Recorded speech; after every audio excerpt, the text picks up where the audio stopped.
Welcome into the latest episode of the FFPC Insider Access Show here live on the Better Sports Network.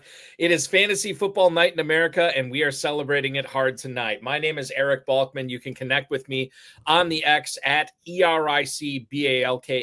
You know me from the High Stakes Fantasy Football Hour, the RotoViz High Stakes Lowdown, and of course the Fantasy Football Players Championship at myffpc.com.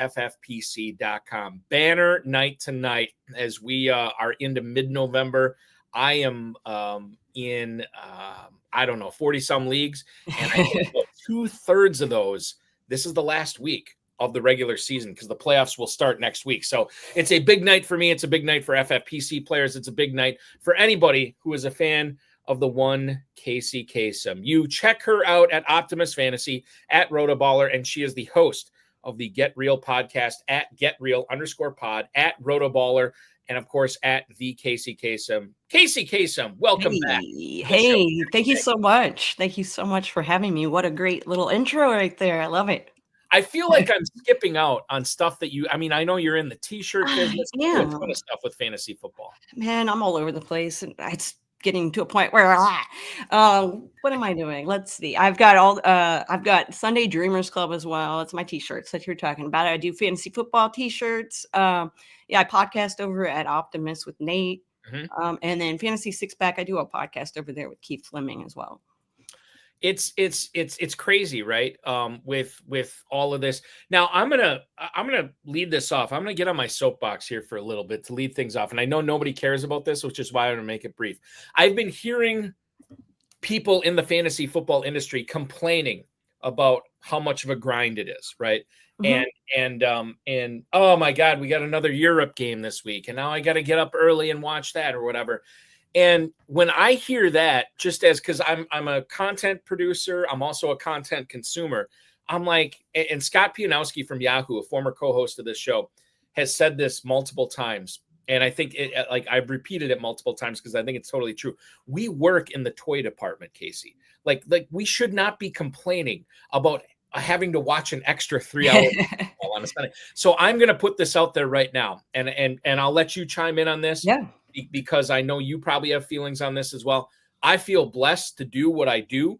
This is certainly not my only gig, so I have other stuff to fall back on. But I feel blessed that I get an extra 3 hours of football on Sunday, or we're trying to help people win leagues. To go deeper into that, to try to give good advice and help people accomplish something that they set out to do in August or July or May or April or whatever. I feel like that's a blessing. That's something, it's a privilege that we get to do. And I can't stand it when people are complaining about extra football or extra because as Scott Pianowski said, we work in the toy department. Nobody wants to hear us complain, and I'm not going to complain. Your thoughts on this? All I complain about is having to get up early, and that's fine. Other than you don't complain about it because it's fine, right? It's fine. It's fine. It is what it is. It is what it is. And the grind and everything, it is a grind sometimes. Mm-hmm. I'm one of those people who is still trying to figure out what they're doing in life at the young age of 41. So a lot of that is a lot of it being a grind is a lot of me making it a grind when it really shouldn't be. Get back to the roots and actually see why you're doing what you're doing because you love it. So I will take a grind that I enjoy doing over a grind that I hate any day. So yeah, 100%. And I think that's what I'm coming back to. I think Adam Levitan was talking about this on the Established Run podcast earlier this week. And he said, it seems like everybody he knows complains about their job and he never complains about his job. I don't think there's any job out there that even one that you don't have. And I know I said I was going to be brief on this, and I'm just this. But even a job you don't have, let's say you're retired at 35 or whatever, you still need a purpose of life. You still need to have some sort of usefulness or whatever. So if you don't have a gig, you're going to complain about that. I think most people, there's no one perfect job where, oh God, it's amazing every single minute of every single day. There's nothing like that out there. We're very fortunate to do what we do. Yes. Okay. Now, coming up on tonight's show, Kacey and I will go around the NFL I don't know why I went off on that. I just was really irritated. No, it's good. We're going to go around the NFL with the latest NFL news. A lot of tight end news tonight that we're going to get into. We'll talk about Ricky Pearsall, the Brock Purdy news that came out just before we went on air. We'll get into that as well as the Texans quarterback news that came out earlier this afternoon. We got Thursday Night Football tonight for Fantasy Football Night in America. It is the Jets visiting the Patriots. We're going to be talking about who the starting quarterback is with the Jets. We think it's Justin Fields, but I guess we don't know for sure. We're going to talk about Breece Hall, the other pass catchers. There's one new pass catcher for the Jets that's going to be active for the first time wearing a Jets jersey. We'll talk about that. And then the Patriots side, Drake Maye, what an unbelievable season he's had. We're going to talk about what we missed on that as fantasy owners to let him slip so far in drafts. Trevion Henderson, we're going to be on the watch tonight for him potentially having another breakout game. And then we'll talk about those Patriots pass catchers as well as we try to hammer down the right ones to start, the right ones to bench going forward. And then Kacey and I will get into a rousing discussion of starter sits for week 11, including but not limited to Woody Marks, Jerry Jeudy, Luke Musgrave, and Jacoby Brissett. If you want to play in the FFPC Weekly Challenge, the Thursday edition, time is running out on this. We have just over an hour before kickoff on Thursday Night Football. You want to make sure that you sign up now at myffpc.com. Once again, that website, myffpc.com. The weekly challenge features no draft. It features no salary cap. You're just picking 10 players. Or if you want to play with kickers and defenses, you're picking 12 players. Win up to $2,500, 10, 30, and 100 team contest. Now, you say, Balky, all I got to do is pick players. Yes, that's all you have to do.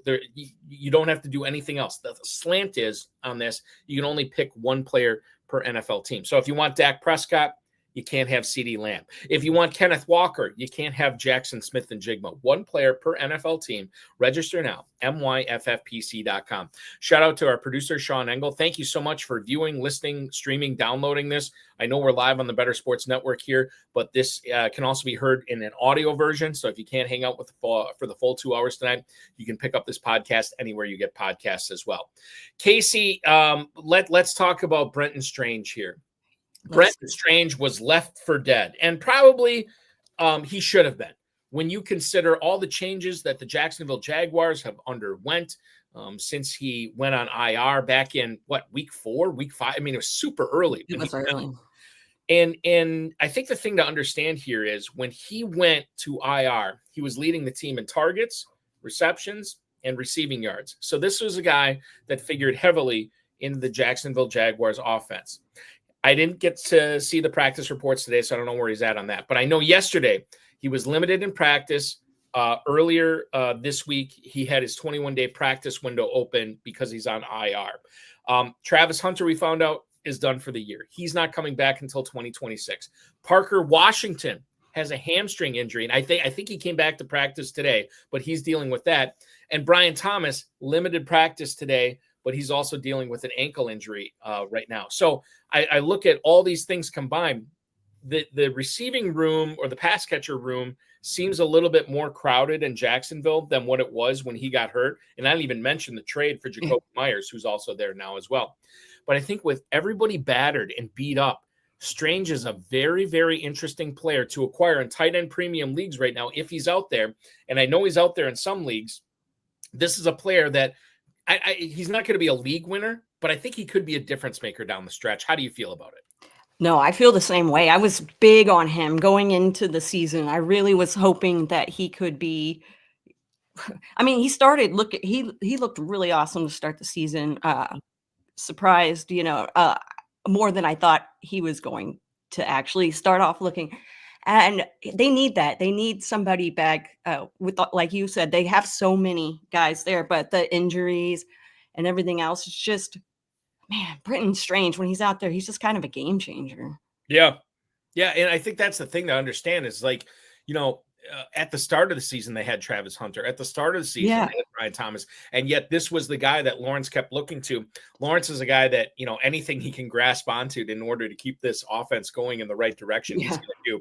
And I think that's why it's important to understand if he is out there in your FFPC tight end premium league, or even like I wanted to pick him up in some of my KFFSC leagues, which are not tight end premium, but still important to get this pass catcher on your team. I think that's what you have to do, is try to carve out a spot on your team to get this guy on it, to make sure that you are loaded for bear in case anything happens with your already previously stud tight end on your squad. You can insert Brenton Strange.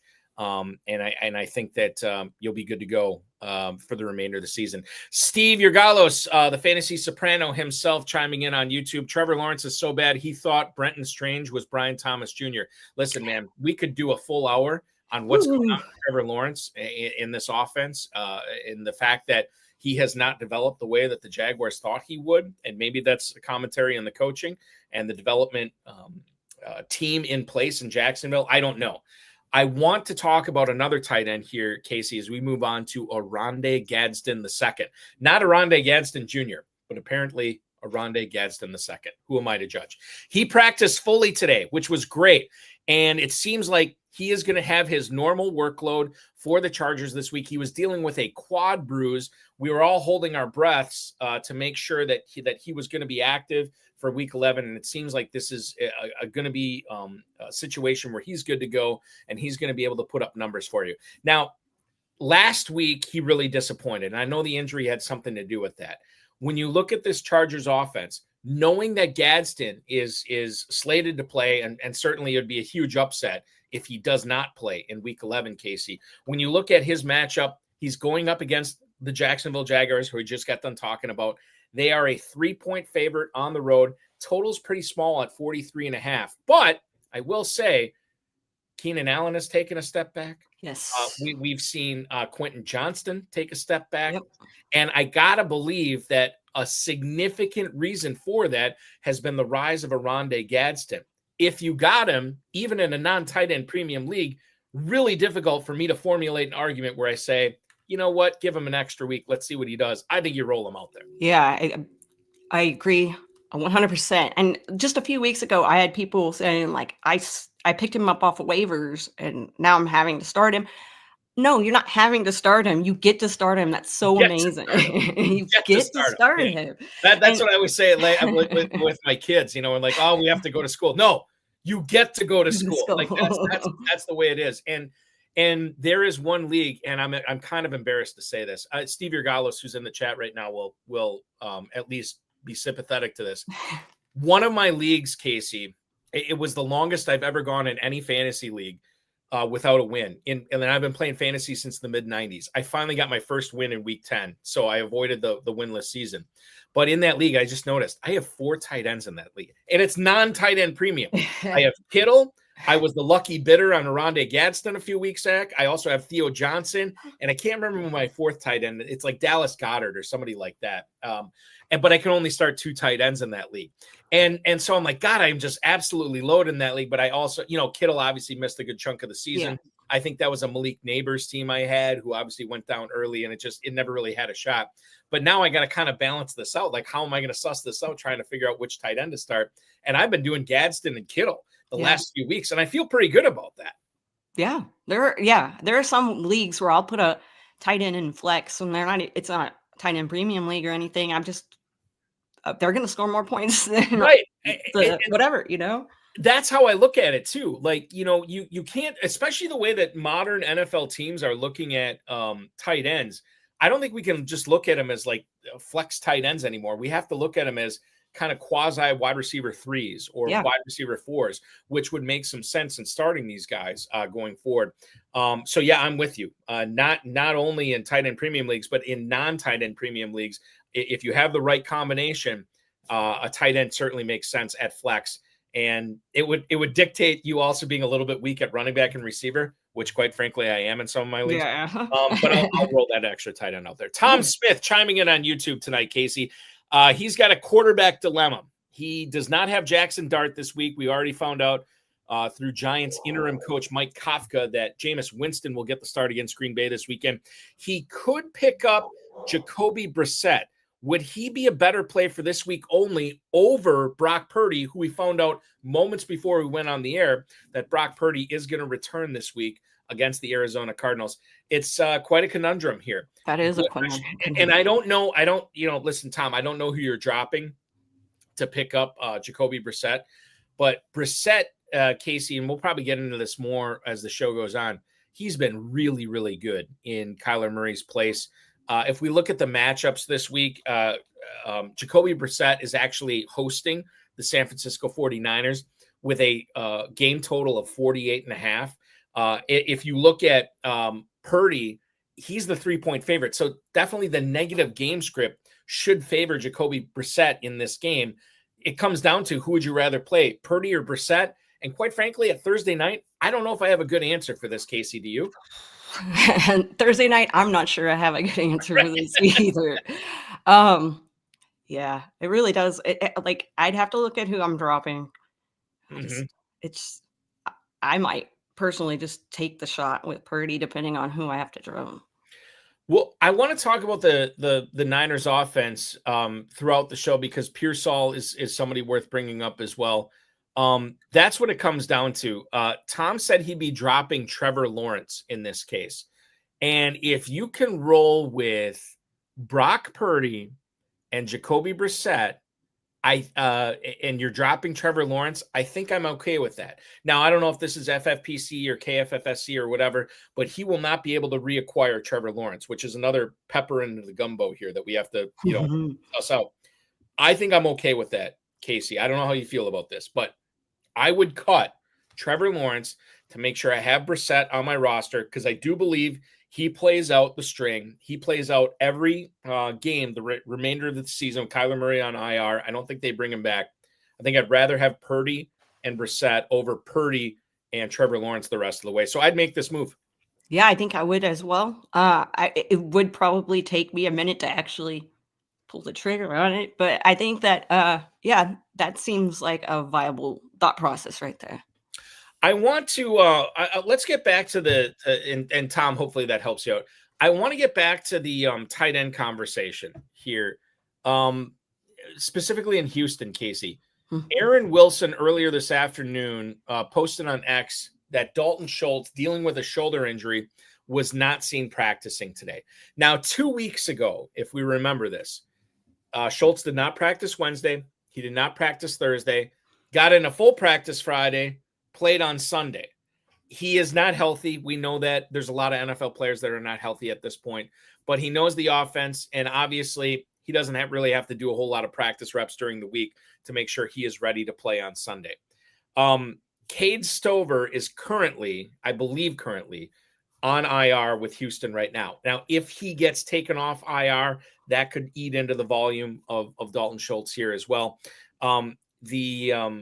For what it's worth, and I don't think this is a big deal, the Texans decided to put an illness moniker next to Dalton Schultz's name on the injury report. I think most NFL players will play through illnesses. Yeah. But what's intriguing about this, at least from my standpoint, is if you look at who the Texans are battling this week, and we haven't talked about, we'll get into the CJ Stroud aspect of this, but if you look at who the Texans are playing this week, it's a juicy matchup in Nashville against the Titans. Now, they are about a touchdown favorite, and maybe that leads more into like Nick Chubb, Woody Marks, so on and so forth.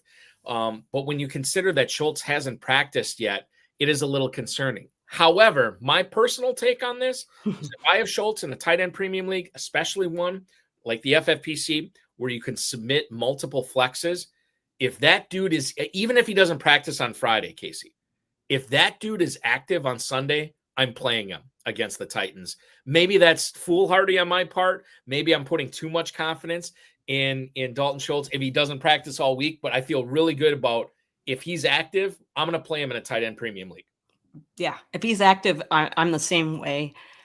Seeing the targets that he saw last week and getting a touchdown and doing all that, that's just the extra, you're so happy about it. But yes, kiss, man, it's great. I do feel comfortable though throwing him out there if he is active. How did you feel about him at the start of the season? Just curiously, like during draft, because they invested in Jalen Noel and Right. Jake Higgins, and obviously they had a healthy Nico Collins to start the season. How did you feel about Dalton Schultz at the start of the year? Because I think he was kind of underdrafted, and he's been outperforming a lot of people's draft expectations. Excuse me. Yeah, I think I had him. I was a little out on him too. I was a little lower than I probably should have been. I will admit that. As I think most people were. I just didn't see it happening, but yeah, he's pleasantly surprised lately. One of the things that I thought was so compelling about the NFL draft this year, speaking of tight ends, was how high Tyler Warren, how high Colston Loveland got drafted, right? Mm-hmm. We rarely see tight ends drafted that high be complete misses. And I don't think I think both these guys are going to be very successful in the long run. Now, Colston Loveland was dealing with, I believe, if I remember correctly, a shoulder injury from his time in college at the University of Michigan, and that kind of set him back a little bit. But we saw the breakout 2 weeks ago against Cincinnati, where he just went absolutely ham on the Bengals defense, and quite frankly, most people are going ham on the Bengals defense. Yeah, that's true. But it happened, right? And that was his breakout. And when we look at what the Bears are dealing with here this week, it's Colston Loveland, it's Cole Kmet, who was limited on Wednesday. Do I have an updated? I'm just going to look this up right now. Yeah.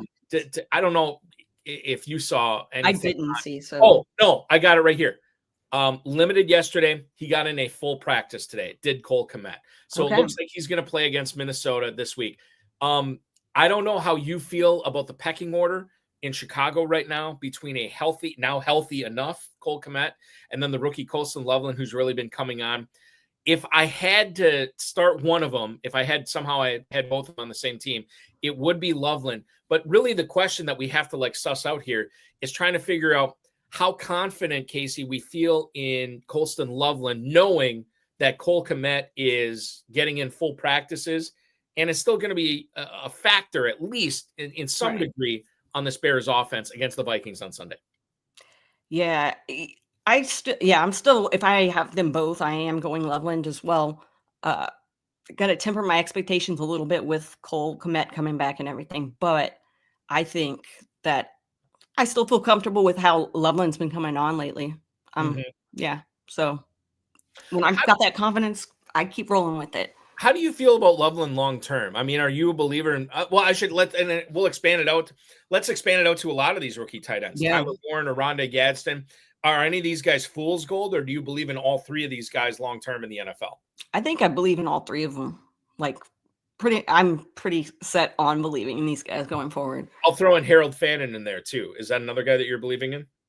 Yeah, I'm believing in him. Maybe not as much as those other guys, but I still am believing in him. So he might not be the top guy when everything's said and done, but I still am believing in him. I just want David Njoku out of Cleveland. Yeah, that's the just go. It will help. And I think he's a free agent after this season, if I remember correctly. So we could see that. It was a really good year for rookie tight ends in this year's class. We mentioned Loveland, Warren. Mason Taylor is another guy. Terrence Ferguson, who allegedly the Rams were going to take in round 1 if they didn't trade out of round 1 with the Atlanta Falcons. But Terrence Ferguson's another guy. Elijah Arroyo has kind of dropped off, and I don't know why that is. Certainly could be the rise of Torrey Horton and then obviously the trade of Rashid Shaheed. But we could be looking back on this tight end class, Casey, in a few years and like, oh God, remember that tight end class, the 2025? There's a lot of juice here. There's a lot of there is. We like for sure. All right, moving on, and I want to stick with the tight ends. Like I said, there's a lot of injury stuff to unpack here, and we got to figure this out. Dalton Kincaid did not practice for the Bills yesterday. He did not practice again today. He was labeled by Sean McDermott, his head coach, on Monday as week to week. I got to believe he's not going to be playing this weekend. Now, knowing that, and maybe we'll expand this, Casey, to more of a discussion on the Bills offense in general. You have Dawson Knox, you have Jackson Hawes, the 7th, another rookie tight end from this year's class, who got a tight end touchdown last week at the tight end position. You look at either one of these guys in your tight end premium lineups. Do any of them get you excited, get you titillated to put them in your lineup if Kincaid does not play? Or is this a situation to avoid, given how the Bills laid an egg against the Dolphins and, quite frankly, haven't been capital letters Buffalo Bills for most of the season? Yeah. I think I am kind of just avoiding those guys altogether this week. I'm just not. Yeah. I think I just would. I don't think I could pivot to any of those guys. Mm-hmm. Dawson Knox, I mean, sure, if I like absolutely had to, I think, but I think the other thing that I want to get into here. Now, I'm not a knee-jerk reaction guy, and I do believe the Bills are going to figure this out over the long term. But we heard Brandon Beane on WGR 550 in Buffalo a few weeks back, kind of going off on the fact that people questioning his decision not to go after a big name wide receiver either via trade or free agency, saying that they had this great offense, which they did, but they've been scuffling a little bit this year. Josh Allen can only do so much. Right. Like, there's a reason he trots out there with the 17 on his chest rather than the Superman S, because he's not Superman. He can only do so much within his power. And I think like James Cook got off to such a great start this year that we thought they're going to be able to survive with Cook and Allen. And I don't know, the way the AFC is shaping up right now, I think they need to do more. And I don't know if this offense is capable of that. And when we consider for fantasy purposes, everything going on, yes, Josh Allen is a no-brainer start. Yes, James Cook is a no-brainer start. But now with Kincaid hurt, I'm not trusting any of these pass catchers right now, Kacey. No, it's hard. It's so hard. I know some of us are in those situations where we have to, but but that doesn't mean we trust them. Just because we're starting them doesn't mean we actually trust them. So. Matthew Berry from Fantasy Life always says trust is a strong word. And I don't trust Keon Coleman, Khalil Shakir. I mean, I guess I trust Khalil Shakir to the point where, like, I know what I'm getting from him. Right. I'm not expecting like a ceiling game. Just give me a floor game, and he pretty much gives you a floor game every single game. Yep. Okay, let's go into the chat right now. The Scott Engel, the king from RotoBaller, your colleague there, chiming in. Smash tight end play. Cincy has allowed 12 touchdowns to tight ends. The next worst is 7th. It's a Pat Freiermuth week. He also likes Tyler Higbee. Yeah, listen, here's the thing. Tight end premium leagues, I think Freiermuth and Higbee are definite. I wouldn't say strong, but I would say solid starts. Non-tight end premium, hopefully you have a better option. But if you don't, the king is chiming in here with Freiermuth and Higbee. I get it. All right. Permar, 99.8 is chiming in right now.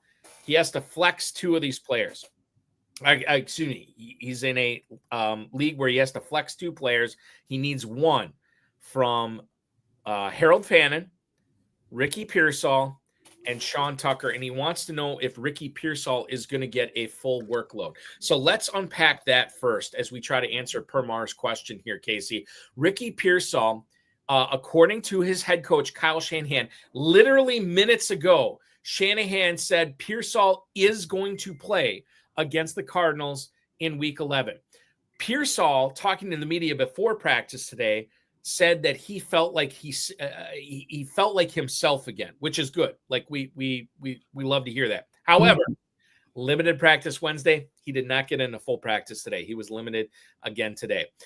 Shanahan said that the 49ers medical staff declared Pearsall, quote, healthy and good to go.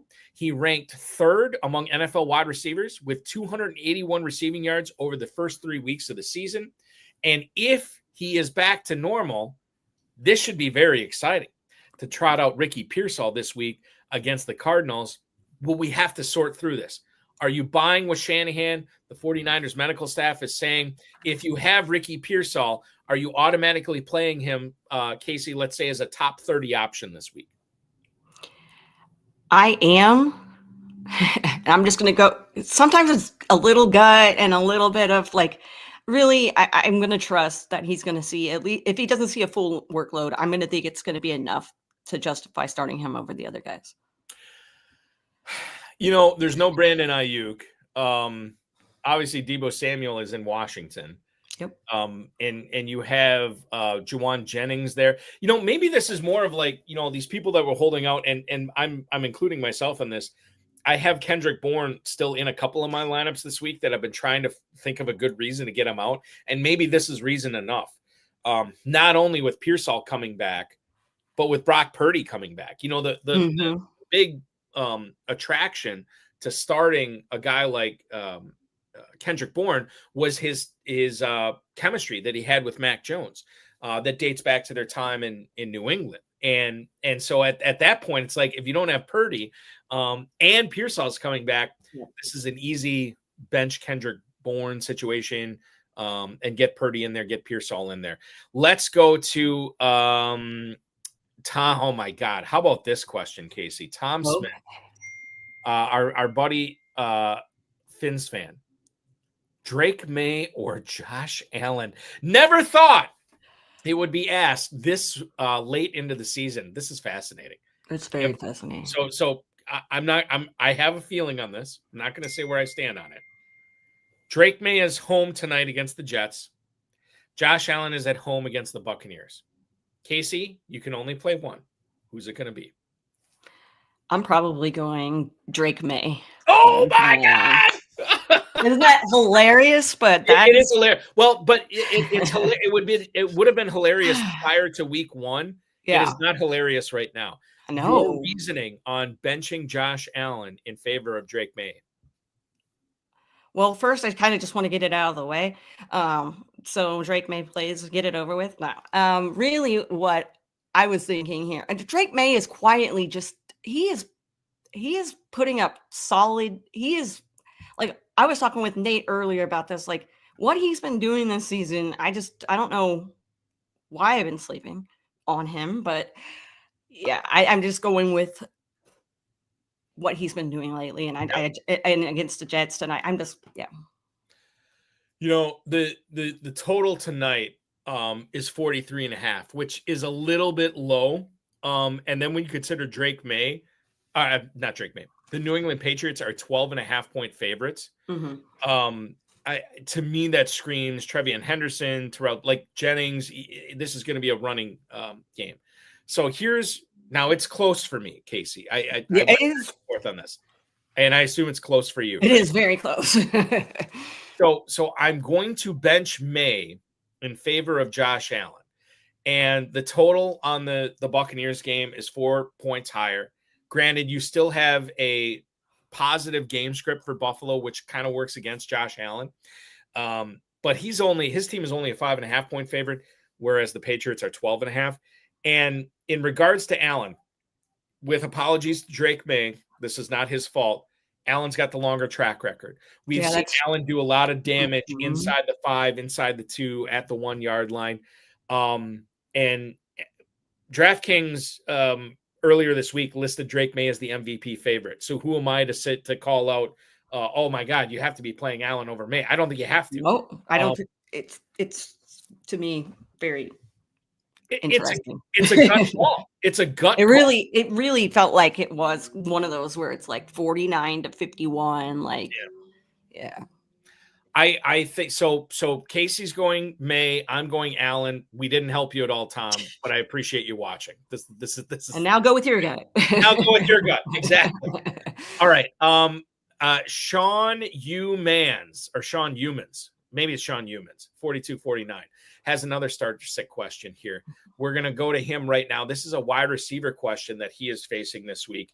Emeka Egbuka, who is at said Buffalo Bills, or he can play one DeVonta Smith, who could be in a high-scoring game at home against the Detroit Lions. I'll go first on this, Casey. I'd love to hear what you have to say. With no Mike Evans, I don't believe Chris Godwin plays this week as well.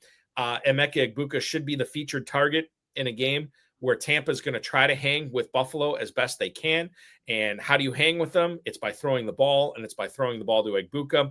DeVonta Smith, while he did catch the lone touchdown for Philly on Monday night against Green Bay, I do believe that the Eagles are winning games ugly right now with their defense, with a seemingly healthy Saquon Barkley. And we know A.J. Brown is begging to get the ball thrown to him this week based on his appearances on Instagram and so on and so forth. So I do like both these guys as a start this week, but if I can only pick one, I'm benching Smith. I'm starting Egbuka. How would you handle the situation? This is the same way for me as well. Egbuka, I'm more comfortable starting just the way Smith. Yes, Smith didn't tell us to go ahead and drop him from fantasy rosters. Okay, so yes, I feel more comfortable starting him there than AJ Brown. But here we go.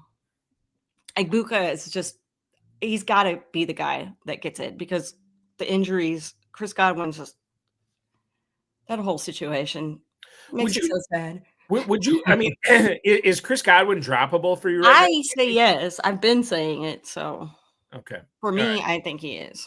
I got him. My son, who's 12 years old, we co-own a team together with a bunch of his buddies, and we had to figure out what we were doing at quarterback this week. And I said, well, we can always cut Chris Godwin if need be. And I looked, we already cut him like 2 weeks ago. Yeah. nobody's picked him up yet. Nobody's picked him up. It could be a lost season for Godwin. We'll see what happens with Tampa next year. But I think if you own Emeka Egbuka in Tampa, you feel much more strongly if you own Mike Evans or Chris Godwin, at least in dynasty leagues. So there you go on that. Okay. Sean Humans also has, a defense question. I love defense questions. We never get these on the show. The Atlanta Falcons defense or the Dallas Cowboys defense this week. Now, Atlanta is at home against Carolina Panthers. Dallas is in Las Vegas to take on the Raiders. I am not ashamed, or maybe I should be ashamed to admit this. I picked up the Cowboys defense in a couple of leagues last night, Kacey, and I will be rolling out the Cowboys defense as a starter in my leagues, some of my leagues this week with playoffs on the line, because I do believe that they can make plays against whoever is going to be, throwing the football for Las Vegas, whether it's Geno Smith or somebody else. So I like both these teams. Streaming defenses is a little bit tougher in week 11. I mean, I think we hit on the big ones here with Atlanta and Dallas. I would throw Chicago as another one that you could probably stream this week. But if it comes down to the Falcons or Cowboys, listen, I think the Cowboys are fine this week, but I like the Falcons quite a bit more at home against the Panthers. How do you handle this? Yeah, I like the Falcons too. Because I'm a Cowboys fan, so that might be a little bit of my bias showing where I'm like, well, Cowboys defense, okay. But yes, against the Raiders, I think they can get something done. But I think I feel more comfortable going with the Falcons this week. Yeah, Tom says I picked up the Dallas defense, which means the Raiders will probably score 40 points. Could be another big Brock Bowers game. You never know. You never know. But listen, we don't care about results. We care about process, and it's all about refining the process, trying to get the process right, because we will never be able to control the results, but we will be able to control the process. Okay, let's go back up to Sean. You might have to scroll up a little bit on this one. Mr. Bakes a lot chiming in tonight. Yeah, you got it. What's up, homies? Start Mac Hollins or Khalil Shakir, who is currently on the injury report and limited in practice with both ankle and ribs injuries. Yeah, we'll talk about we'll get to Mac Hollins here in a second, but I think it's worth bringing up Khalil Shakir to lead things off as we try to figure out this situation. So the latest we got from Joe Biscaglia, who I believe I know he covers the Bills. I think it's for The Athletic, but don't quote me on that. Khalil Shakir limited on Thursday, and he has been wearing a non-contact jersey in practice this week. You'd love to see him get in a quote-unquote normal practice on Friday, but that may not happen. And then we got to wait till Sunday to see what's going to be going on with Khalil Shakir. Obviously, if you're dealing with ribs injuries, you want to make sure that you give that as much time as possible to recover. You don't want to be taking unnecessary shots, even if it's in practice. He is the quasi de facto, whatever you want to call it, number one receiver for Buffalo. And this is a good matchup for him in Tampa this week. However, the unfortunate situation for Mr. Bakes-A-Lot is he's got to make this call tonight. He cannot wait until Sunday to find out whether it's Shakir or Hollins. Now, in regards to Mac Hollins, I picked him up as a desperation play prior to week 10 in one of my leagues, and I started him, which worked out, and it was great. And then maybe stupidly, AKA probably stupidly, I doubled down on that and I picked him up in like probably 4 or 5 other leagues last night. And I have him going in, I think, like 3 leagues, maybe 4 leagues this week, Casey. I don't love this for Matt Hollins because I know Drake Maye is talented enough to spread the ball around to guys like Hunter Henry, Stephon Diggs, Demario Douglas. There's a lot of options here. And granted, no Kayshon Boutte, no Austin Hooper tonight. But still, like the upside with Shakir, and I think that's what it comes down to, right? Because if you feel like you're a favorite, if you feel like you're in good shape, then just take the floor with Matt Hollins. And maybe it is a low floor, but there is a non-zero chance that Khalil Shakir misses week 11. There is also higher than a non-zero chance that his reps are monitored, that his reps are limited as well. So it kind of depends upon what you need. If you need the upside, then you wait on Shakir. If the floor is going to get you by, you're going to go with Hollins. That's the way I would look at it. I don't know what your perspective is on this. No, I'm in a league in the Queen's Classic. I'm 9-1, not to brag, but hey, congratulations! First place right now. Fingers crossed. Thank you, Jonathan Taylor. Anyway, I've been having to play Matt Hollins the last few weeks too, and I'm kind of okay with the safe floor, but that's just because of my roster. So, like you said, it kind of does depend. I really needed because Shakir if he's actually playing, like I trust him more. But well, I would too. And obviously, and that's the thing. That's what makes this so difficult because we have to make this decision tonight. We don't have to, but Mr. Baseball has to make this decision tonight. In a vacuum, I will say I think Shakir plays, and I think he's worth the wait. But don't quote me on that because I'm letting you know right now that I could see a situation where Shakir does not play on Sunday. I think he does, but this is just gut instinct that we're going on right now. All right, let's go to Vash the Vash. Howdy, y'all. Hope y'all are well. I have a hard question. Who should I start between Parker Washington, Drake London, Emeka Egbuka, and Rashee Rice? Now, Vash the Vash, you have to chime in on this. Can you only start one of these players? Are we benching one of these players? Are we going 2 and 2 here? I guess the easy way to do this, Casey, is to rank them. And I would rank them, I'm going to rank them Rice, London, Egbuka, Washington, with the top 3 being a couple deep yawning chasms above Parker Washington. So that's how I'd rank them. I think I go Rice, London, Egbuka, Washington. How would you rank those players for week 11 here? If I say the same thing you said, I'm not copying you. That's exactly the same ranking that I would give them with Washington at the end. Do you also put Washington significantly further down? Okay. All right. Good. Great minds think alike, Casey. At least that's what we're hoping for. Let's see. What else do we have here in the YouTube chat? Juan Pena. Yes, that is a heavily involved question. I will try to respond to you specifically on YouTube, but this is not going to be great for radio and for viewership tonight. So I'll try to respond to that. Okay.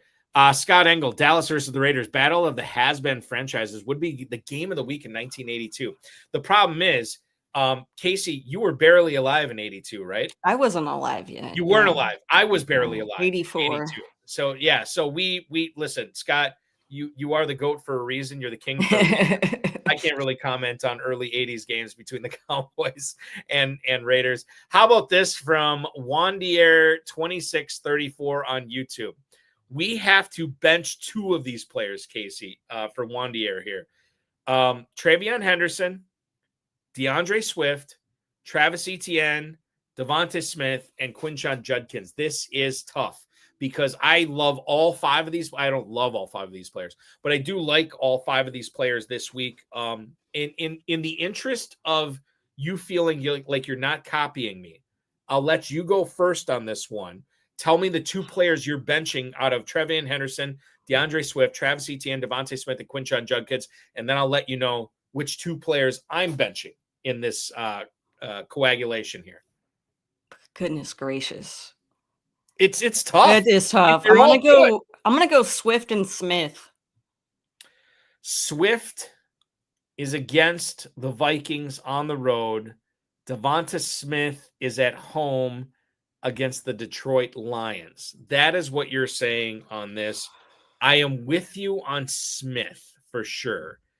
And I'm assuming full PPR on this, by the way, which correct us if we're wrong here. ETN at home against the Chargers. I don't. This is close here. I'm playing Henderson for sure. I'm playing Judkins for sure. Yeah. I think what I'm going to do here, I'll slightly disagree with you. I'm going to bench Swift like you are, but I think I'm going to play ETN over DeVonta Smith, even if it's full PPR. Maybe that's a mistake, but this is close. But Wandier, we're trying to help. The best possible unison of advice that we can give you here tonight is benching DeAndre Swift. And then you can either take Kacey or Maye's advice. Yeah. But we're having such a difficult time. I know we're not really helping you as much but it's tough. It's good to be in a position like that, though, where you're like, I know it sounds cliche and I hate it when people tell me that, but getting these things right. I mean, that's what separates the winners from the losers, especially in high stakes fantasy football. And we can only do so much. I always say this. I think David Dodds from Football Guys originally said this several years ago, that if you are getting 2/3 of your calls right, you not only are successful, you are a Hall of Famer. Because most people will not get 2/3 of their calls right. A lot of people not even get half their calls right, which is crazy when you think about that. Like coin flips might be better than delving deep into the information and the analysis on this, but sometimes that's the case. All right, let's get into the Cardinals running back situation here, Kacey. Bam Knight, according to Josh Dubow, who covers the Arizona Cardinals, was limited again on Thursday. Amari DeMarcado this past week touched the ball 7 times, which is not a lot. Yeah. But he got over 100 yards. And if we're just expecting Zonovan Knight, Bam Knight, a.k.a. Bam Knight, to get in and get the lion's share of the touches, that may be a fool's errand. That may be foolish to think that's going to happen. Jonathan Gannon in the past, especially after the Trey Benson, especially after the Trey Benson injury and James Conner injury as well. He kind of laid out what he thought he wanted to do in the backfield. Has not really done it recently and has not done it this week. Your thoughts? This is going against a San Francisco 49ers defense here that's without Fred Warner, certainly a shell of its former self. I think the Niners are gettable as far as going up against their defense. But when you consider that Bam Knight and Amari DeMarcado are both in the equation, I kind of want to just ignore both of them. Yeah. But there could be something here with one of them, right? There could be. It's just the problem of those guys that you're like, which one is it going to be this week, right? We know those guys. We know the teams where we're like, seriously? And I don't want to be in that position this far into the season. I would try to pivot. So sit both of them, try to find somebody else. That is what possible. I would say. Yes. Now, Kacey, here's the tough question. If it's not possible. If it's not possible. If you have to play one of these guys, is it DeMarcado? I'm leaning DeMarcado. I don't know how you feel. I'm also leaning that way, DeMarcado. Let's go to Twitch. We got Find the Human here on Twitch. How you guys feel about Diggs or Harvey? Now, this is interesting, and I'm assuming the way that this question is phrased, this is a question that Find the Human is facing in his or her league here, where he or she can only play one of these players, either Stephon Diggs tonight or RJ Harvey, who could be playing who will be playing against the Chiefs, but perhaps without J.K. Dobbins on this in this starting lineup. So I'm assuming full PPR on this. I would rather play Diggs tonight. My concern with Harvey, and we'll probably get into this later on in the show, my concern with Harvey, Kacey, is that even though Dobbins isn't playing, I feel like Sean Payton is going to incorporate Tyler Bidet, or he's going to incorporate Jaleel McLaughlin to the point where this is not RJ Harvey RB1 season. this is going to be RJ Harvey taking a bigger step up in touches, but not enough for me to say like, oh, he's the guy there, because I don't think he is, which is why I'd play Diggs tonight. Yeah, I'm going to do the same. Play Diggs tonight. Kind of know what you're getting, but with Harvey, yeah, I don't want to have to be pulling my hair out because I didn't get exactly what, I thought I was going to. Now, I will say this, as Find the Human has chimed in, this is not full PPR. This is half PPR. This makes this decision a little tougher.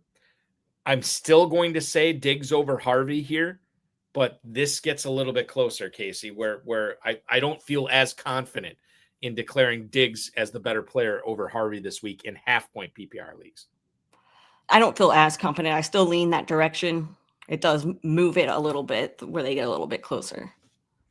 I'll leave the Broncos conversation there as far as the backfield goes. Let me ask you this: as we found out, Keaton Mitchell is dealing with a knee injury. He was limited in practice on Wednesday. The latest we have on him, as far as his practice report today, he got in a full practice, upgraded to a full practice today. Justice Hill is dealing with a toe injury, and he did not practice yesterday. He did not practice today. Now, here's what I want to ask you. In a lot of leagues, up until this past Wednesday, I was carrying Justice Hill in a bunch of on my teams.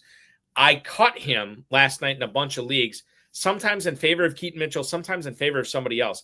I'm kind of done with Justice Hill because I think that he's never going to have a contingent upside.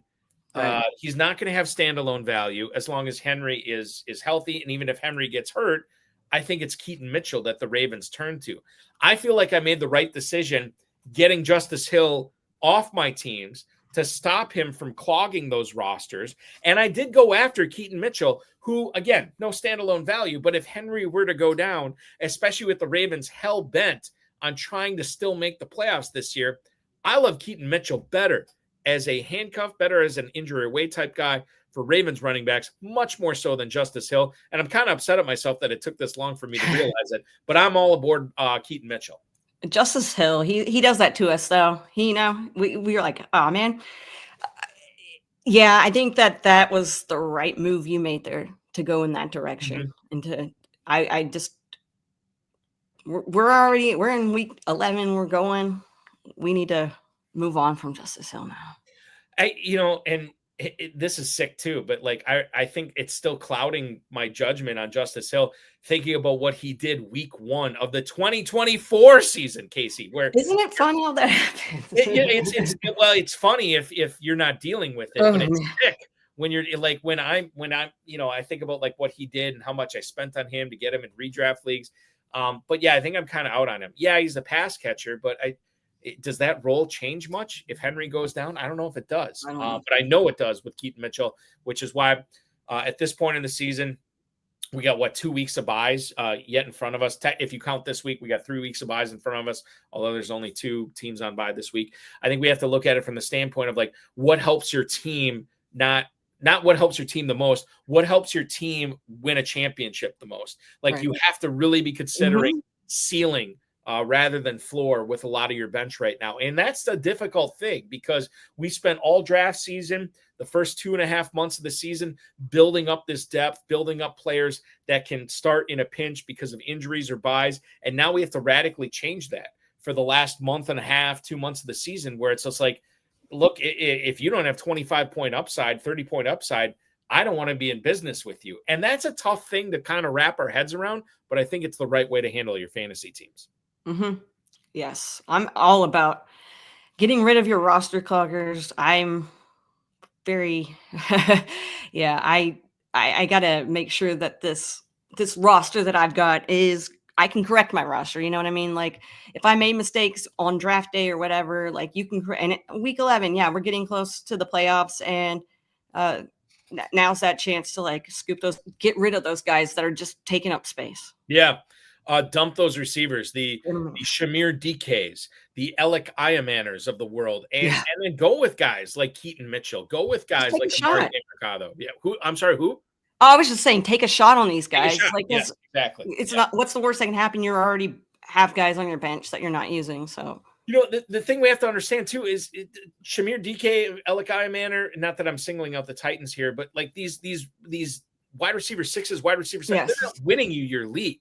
No. These running backs, like Brian Robinson, is a perfect example. Think if McCaffrey goes down, and how valuable Brian Robinson could be. It's one of these things like, and I don't know if you feel this way. I never root for injuries, Casey. But when you carry these injury away type guys on your roster all season long, and there's nothing to show for it until week 14, week 15, whatever rolls around, and then that starting running back finally goes down, and you're like, this is the reason I kept this guy on my roster all this time. It's a great feeling. It's a fantastic feeling. Okay. Yeah. We got through a lot here in this first segment. We're 20 minutes from kickoff from the Thursday night game. And I want to get into Patriots-Jets conversations with you here. If there's time, I want to bring it back. We'll talk about Chris Godwin, Calvin Ridley, Romeo Doubs, so on and so forth. But what I want to tell everybody right now is the FFPC Weekly Challenge is live. If you want to get in to the Thursday night Weekly Challenge, you have about 18-plus minutes to do so before lineups lock. It's a fun weekly contest. There's no draft. There's no salary cap. You're just picking 10 players to formulate your lineup. If you want to play with kickers and defenses, yes, you will play with 12 players. Win up to $2,500, only one player per team. So if you want Lamar Jackson, you cannot have Zay Flowers. If you want Jamar Chase, you cannot have Chase Brown. 10, 30, 100-team contest, one player per NFL team. Register now, myffpc.com. She is one Kacey Kasem from RotoBaller, Optimus Fantasy, and of course the Get Real podcast, co-hosting with me tonight as we get into a little Thursday night preview for Fantasy Football Night in America. Let's talk Trevion Henderson. Let's talk Adonai Mitchell. Let's talk about Mason Taylor, Hunter Henry, and so much more. Our Thursday night preview here on FFPC Insider Access rolls on right after this live on the Better Sports Network. Folks, let me talk to you about my favorite weekly platform to play on. We all play Dynasty and we all play Redraft, but we got to find some place to play weekly. And the FFPC Weekly Challenge is my favorite. If you're like me and you're tired of the constraints of salary caps or having to do a draft to make a team, or even having to play against these people that are stacking up the same team, stacking up certain games, and you feel like you have to put in 1 million entries or have to have those certain stacks to win, then come play over at FFPC. Really, the only main rule that you have to deal with is that you cannot select multiple players from the same team. I'm going out and I'm trying to find the best of the best of the best players and put them into a lineup. And that's what you can do over at myffpc. You can go out and you can take the number one running back in Bijan Robinson, and you can also have Saquon Barkley. As long as they're not in the same team, you can put them all into a lineup, right? And there's 4 flexes for this, so there's a lot of flexibility. There's 2 different contests, one that has kickers and defenses, one that's just position players. Then you also have a bunch of different price points you can play at: $35, $100, or $200 buy-in. And you're going out and you're just picking the absolute chalk plays, maybe sneaking in a little bit of a sleeper there, somebody that you think can really blow up that week. And that's how it works. It's one of the best contests out there for the sharpest gamers. And when you win on the FFPC, people take notice. That is where the best high stakes games are. That's where the best experts play. And that's where I play, because I want to be an FFPC champion and put that title on me, put the money in my pocket and put that in my bio. FFPC champion. And the FFPC weekly contest is the best place to play during the season.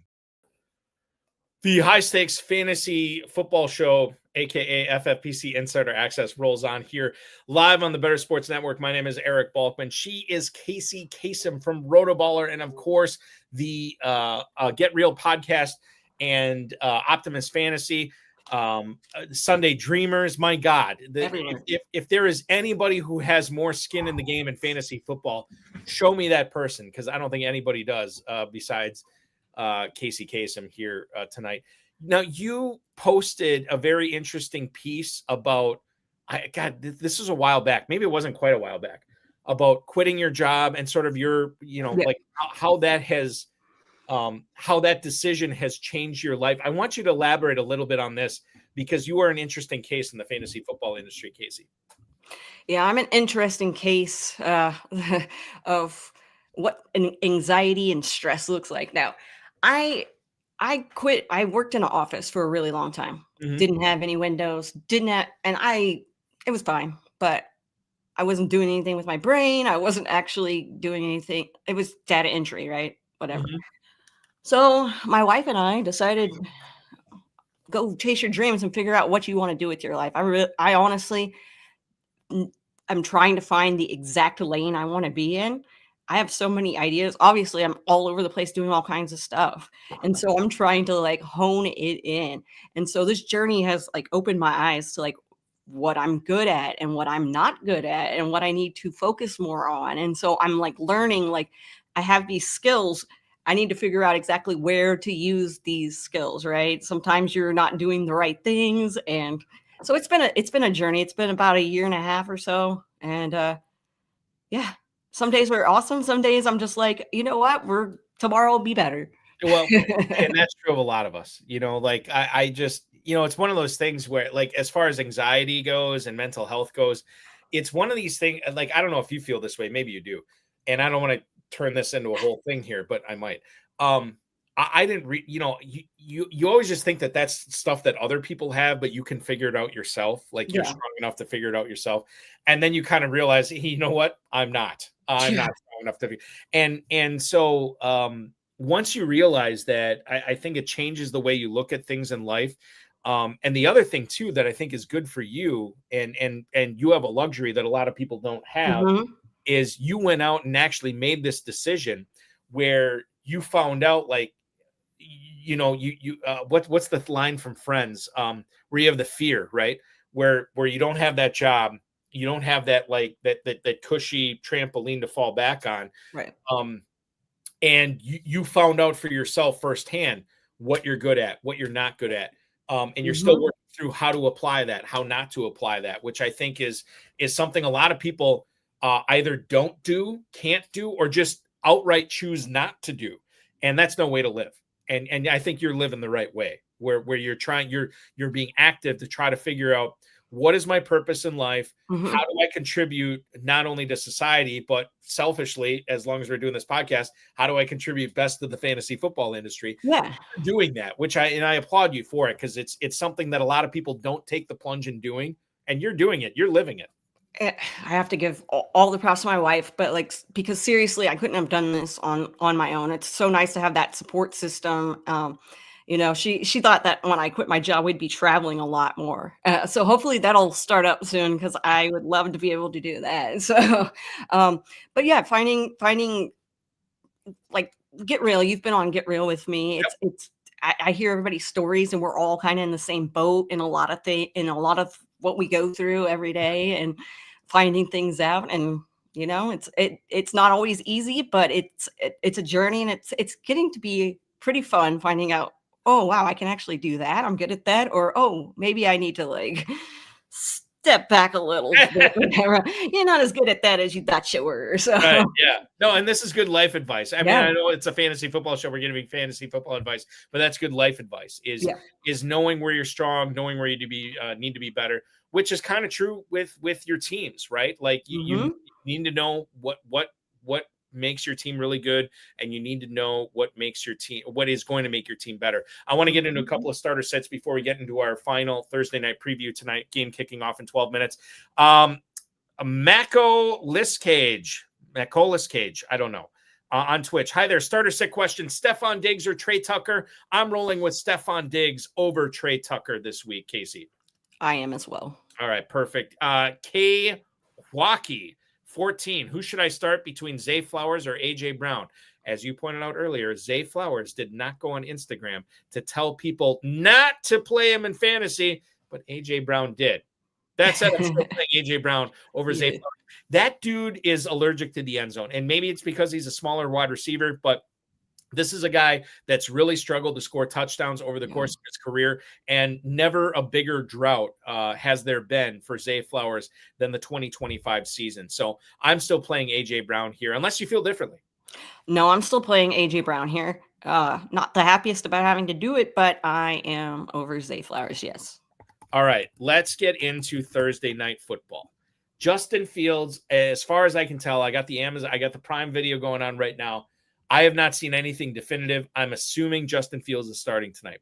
The problem with, well, not the problem, but let's talk about dynasty. Let's talk about redraft. Is Justin Fields, after we saw what we saw last week, take away that 42-yard screen pass to Breece Hall. Dude had like 40 total yards from the quarterback position, passing and rushing combined.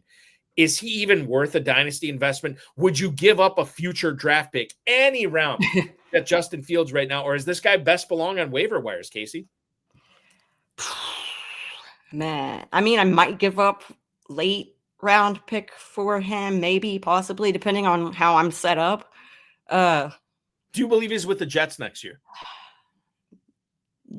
No. As it took me a second to say that. I'm sitting here right now thinking I have him in one of my dynasty leagues, and now I'm like, what am I going to do with him? Because, like, what am I going to do with him? Really? Here's my thing. Here's my thing on Fields. And I don't know, my level of confidence in this is not huge, but I will say that I'm of the opinion that Fields is not with the Jets next year. And I don't believe he's a starter next year, but I do believe he's a backup for some team with a mobile quarterback, whoever that might be. That makes sense. Just where you don't have to revolutionize your game plan if your starting quarterback gets hurt, and you could plug Fields in at what I think is going to be a nominal cost. I would not invest in him in dynasty. I'm clinging on to him in certain redraft leagues because there ain't nothing out there in those leagues, right. But I have no expectations for Justin Fields right now. Tom Smith chiming in on YouTube. Justin Fields has already thrown an interception. The game hasn't started for another 9 minutes. Fields already has a pick tonight. Pretty crazy to think, and yet totally believable. Totally. Bill Hollywood, I'd rather have Jameis Winston. Jimmy Williams. Fields does not belong on rosters anymore. Listen, I there's a lot of stuff here, and I'm finding it hard to formulate an argument against a lot of this stuff here. Right. Staying in the Jets backfield, Breece Hall has been a player that we are, I wouldn't say excited to start. There's one league where I'm kicking myself because I can only start 3 running backs, and I got 3 really good running backs in that league, and Breece Hall is on my bench again in that league. But as bad as this Jets offense is, Casey, I still think that there is something to like about Breece Hall this year and playing out the string. There's some goodness there. Maybe not RB1 goodness, but goodness that's going to help you maybe win a championship. Yeah, you're still starting him. You're still feeling confident in that. I mean, he is the best player on that offense when it comes to your fantasy teams. So, like, and especially with Garrett Wilson out the next 4 weeks. With Garrett Wilson out, yeah, with him out, that, I mean, you've got to feel confident starting him. It's the Jets, but it's Breece Hall. It is Breece Hall for sure. Where would you like to see him go? Is it Kansas City? Like, where's your dream destination for Breece Hall for fantasy? Ooh, Kansas City would be nice. I really haven't sat down and thought about that, but now that you say that, I think that would be. I don't know the contract situation with Javonte Williams, but Dallas would certainly be I mean, I would love that. That would be delightful. I would not say no to that. Here you owe us. So yeah, exactly. And I know you're a Cowboys girl for sure. And that would make a lot of sense in the offseason if they did acquire him. We mentioned Garrett Wilson. He's out tonight. Mm-hmm. He's not going to be back to, God, what would this be? Week 15 is the earliest he can come back now.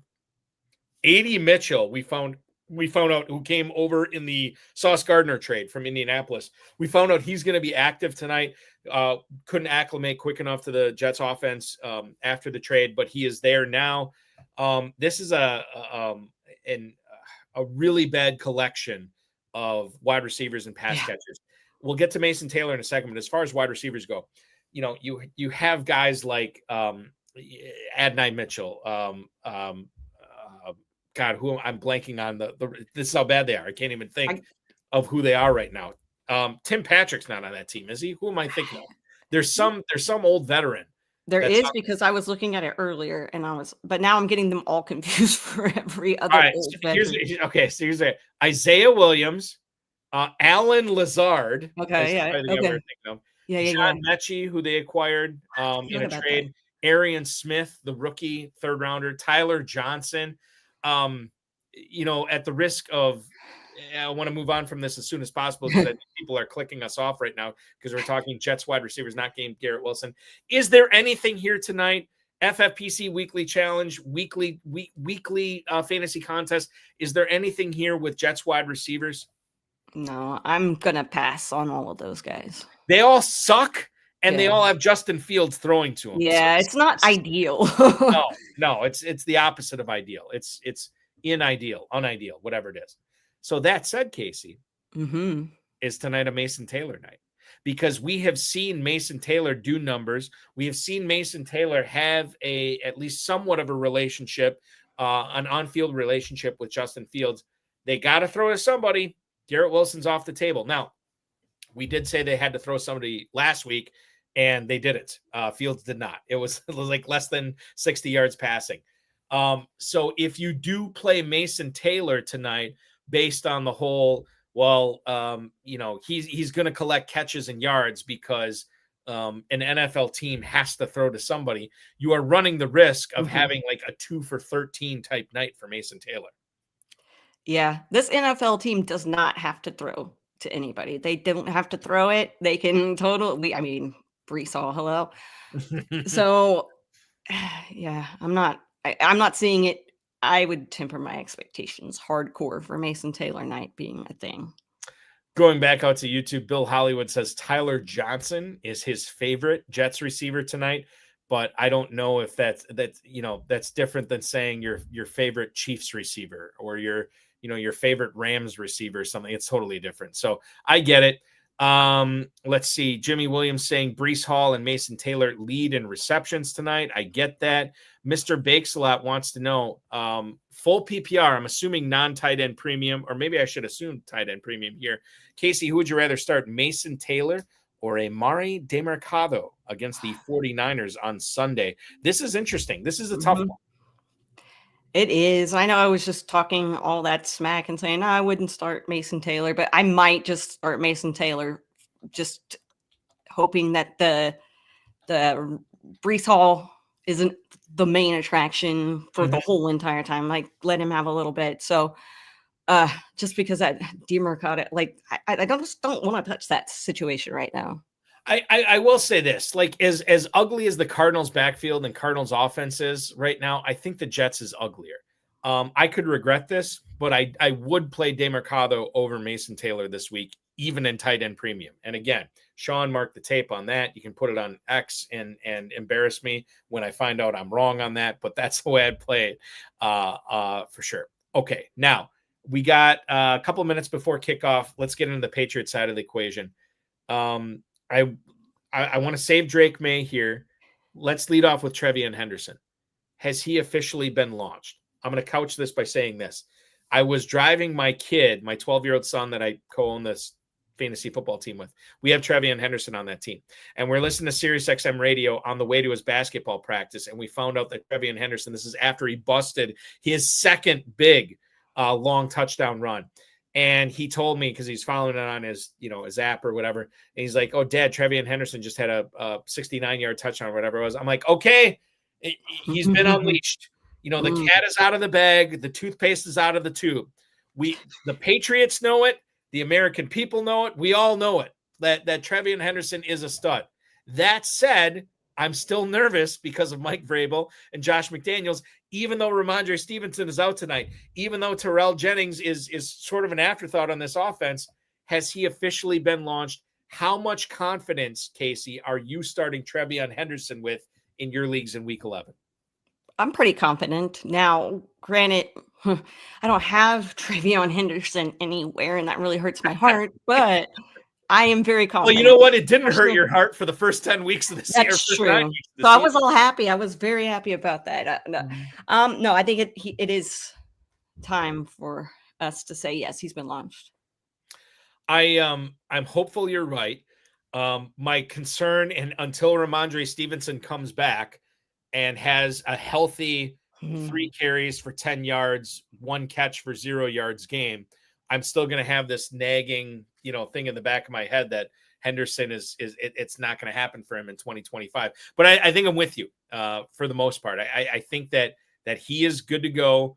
You can start him with confidence, but it's a weekly game, and I reserve the right to change my mind based on what we're about to see on Thursday Night Football tonight. All right. One other question here with wide receivers. No Kayshon Boutte tonight.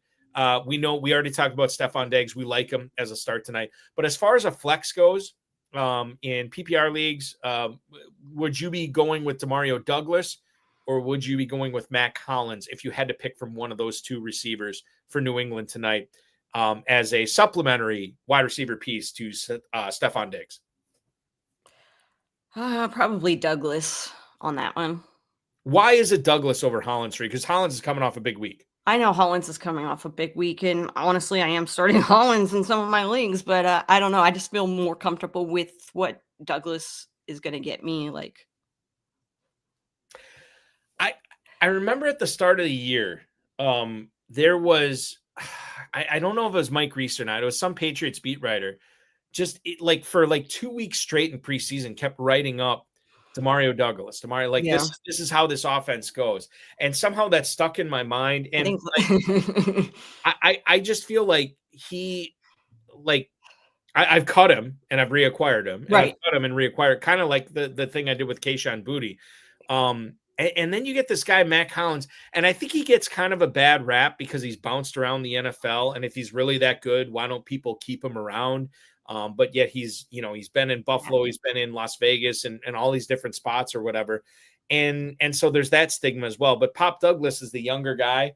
Pop Douglas wears shoes. Matt Hollins is one of these crazies that doesn't, which is fine. Like I'm all for the crazies. I'm not wearing shoes. Yeah, whatever. Like that's cool, I get it. But when it comes down to it, I don't have a strong feeling on this. You said Douglas, but you also said you have Hollins going in a couple leagues. I do. I have Hollins going in like 3 or 4 leagues, but I'll tell you this, Kacey, I have Douglas going in a league tonight too. And I don't feel great about either one of these guys. I don't really either, but I'm hoping for, that comfortable few point floor that you're going to get. Give me the floor, baby. Give me the floor, baby. Give me that floor. We're preparing for the worst and hoping for the best. Yeah. Last thing I want to get to before kickoff tonight, Hunter Henry, tight end premium leagues. Is he a must flex for you? Yes.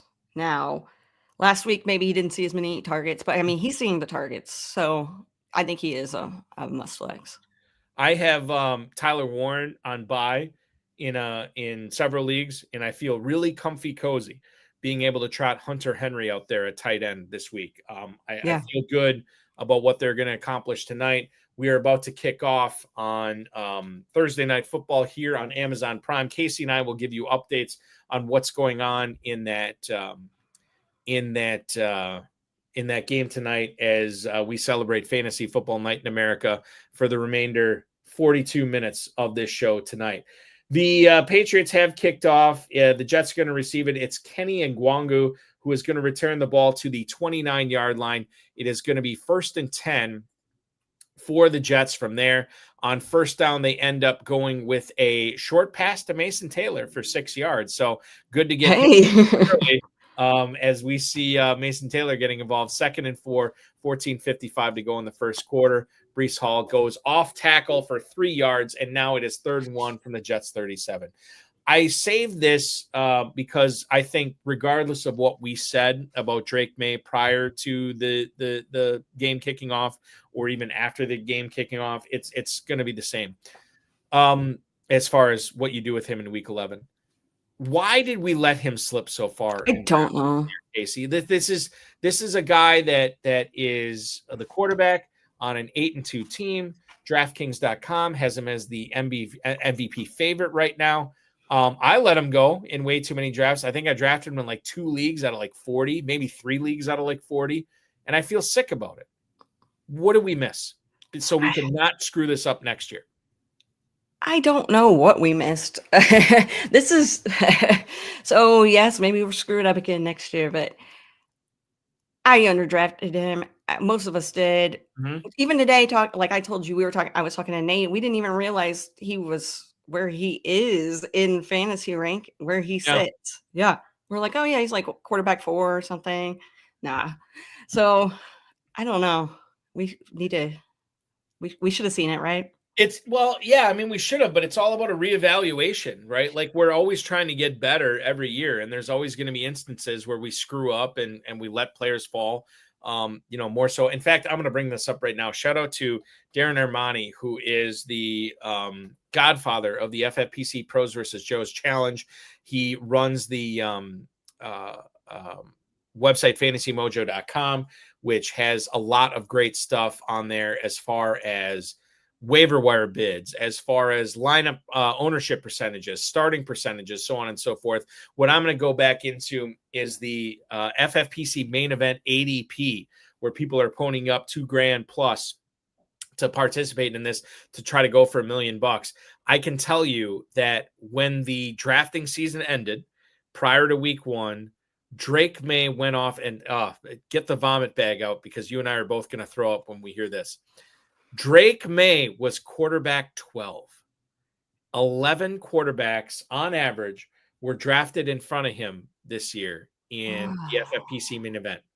He went on average at the 1207 behind the likes of Kyler Murray, Bo Nix, Joe Burrow, which I guess we can't get upset about Joe Burrow because he would have been great if he wouldn't have gotten hurt.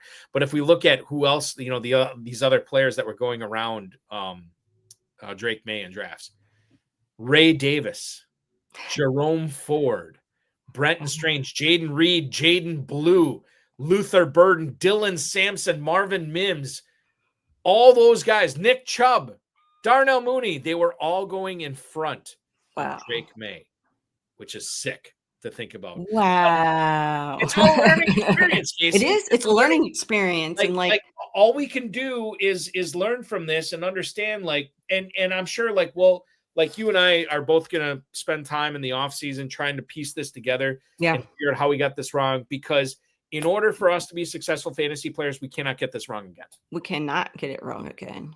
And so, it is going to be one of those things to stand on, because that is just that value, man. If you drafted him as that, you have to be so excited with yourself right now.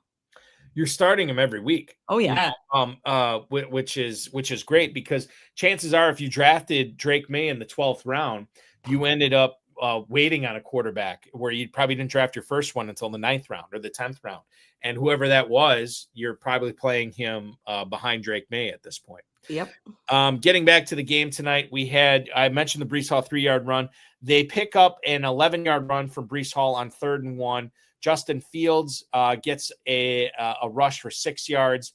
No gain from Justin Fields on the following play. But then on 3rd and 4, he gets a 14-yard run. Justin Fields with a 3-yard run, and then Breece Hall with a 2-yard run. So if you're paying attention at home, that's 4 carries for 23 yards already for Justin Fields. 10-12 to go in the first quarter. The Jets are facing a 3rd and 5 from the New England 27. If they don't get this, they're already in field goal range for one Andy Borregales. We'll see what happens there. We'll keep you updated. A couple of things that we didn't get to early on, and I want to get to right now, Casey. Isaiah Pacheco did not practice Wednesday. How confident do you feel about starting Kareem Hunt against the Broncos on Sunday, given that it seems like Pacheco is not going to be playing in this game? I'm not super confident. I'm still going to do it if I have to. I don't know. Those guys. I'm comfortable-ish. Can we put the little asterisks? Can we put the little asterisks at the top and just be like, I mean, you're probably starting him if you're in that position. There's one nobody cares about your fantasy league, but there's one league that I need to win to get into the playoffs this week, and I'm playing Kareem Hunt there, and I feel pretty good about it. I'm more than comfy-ish. I'm like uber comfy-ish. Oh, you're uber comfy. I'm uber comfy-ish, but at the same time, I recognize the possibility, because it's all about range of outcomes, right? It's never about an outcome. It's about range of outcomes. And I understand there's a very real possibility that Kareem Hunt puts up a 12 for 23 and 1 catch for 4 yards and no touchdown game, and that'll be really ticked off. So it is what it is. All right.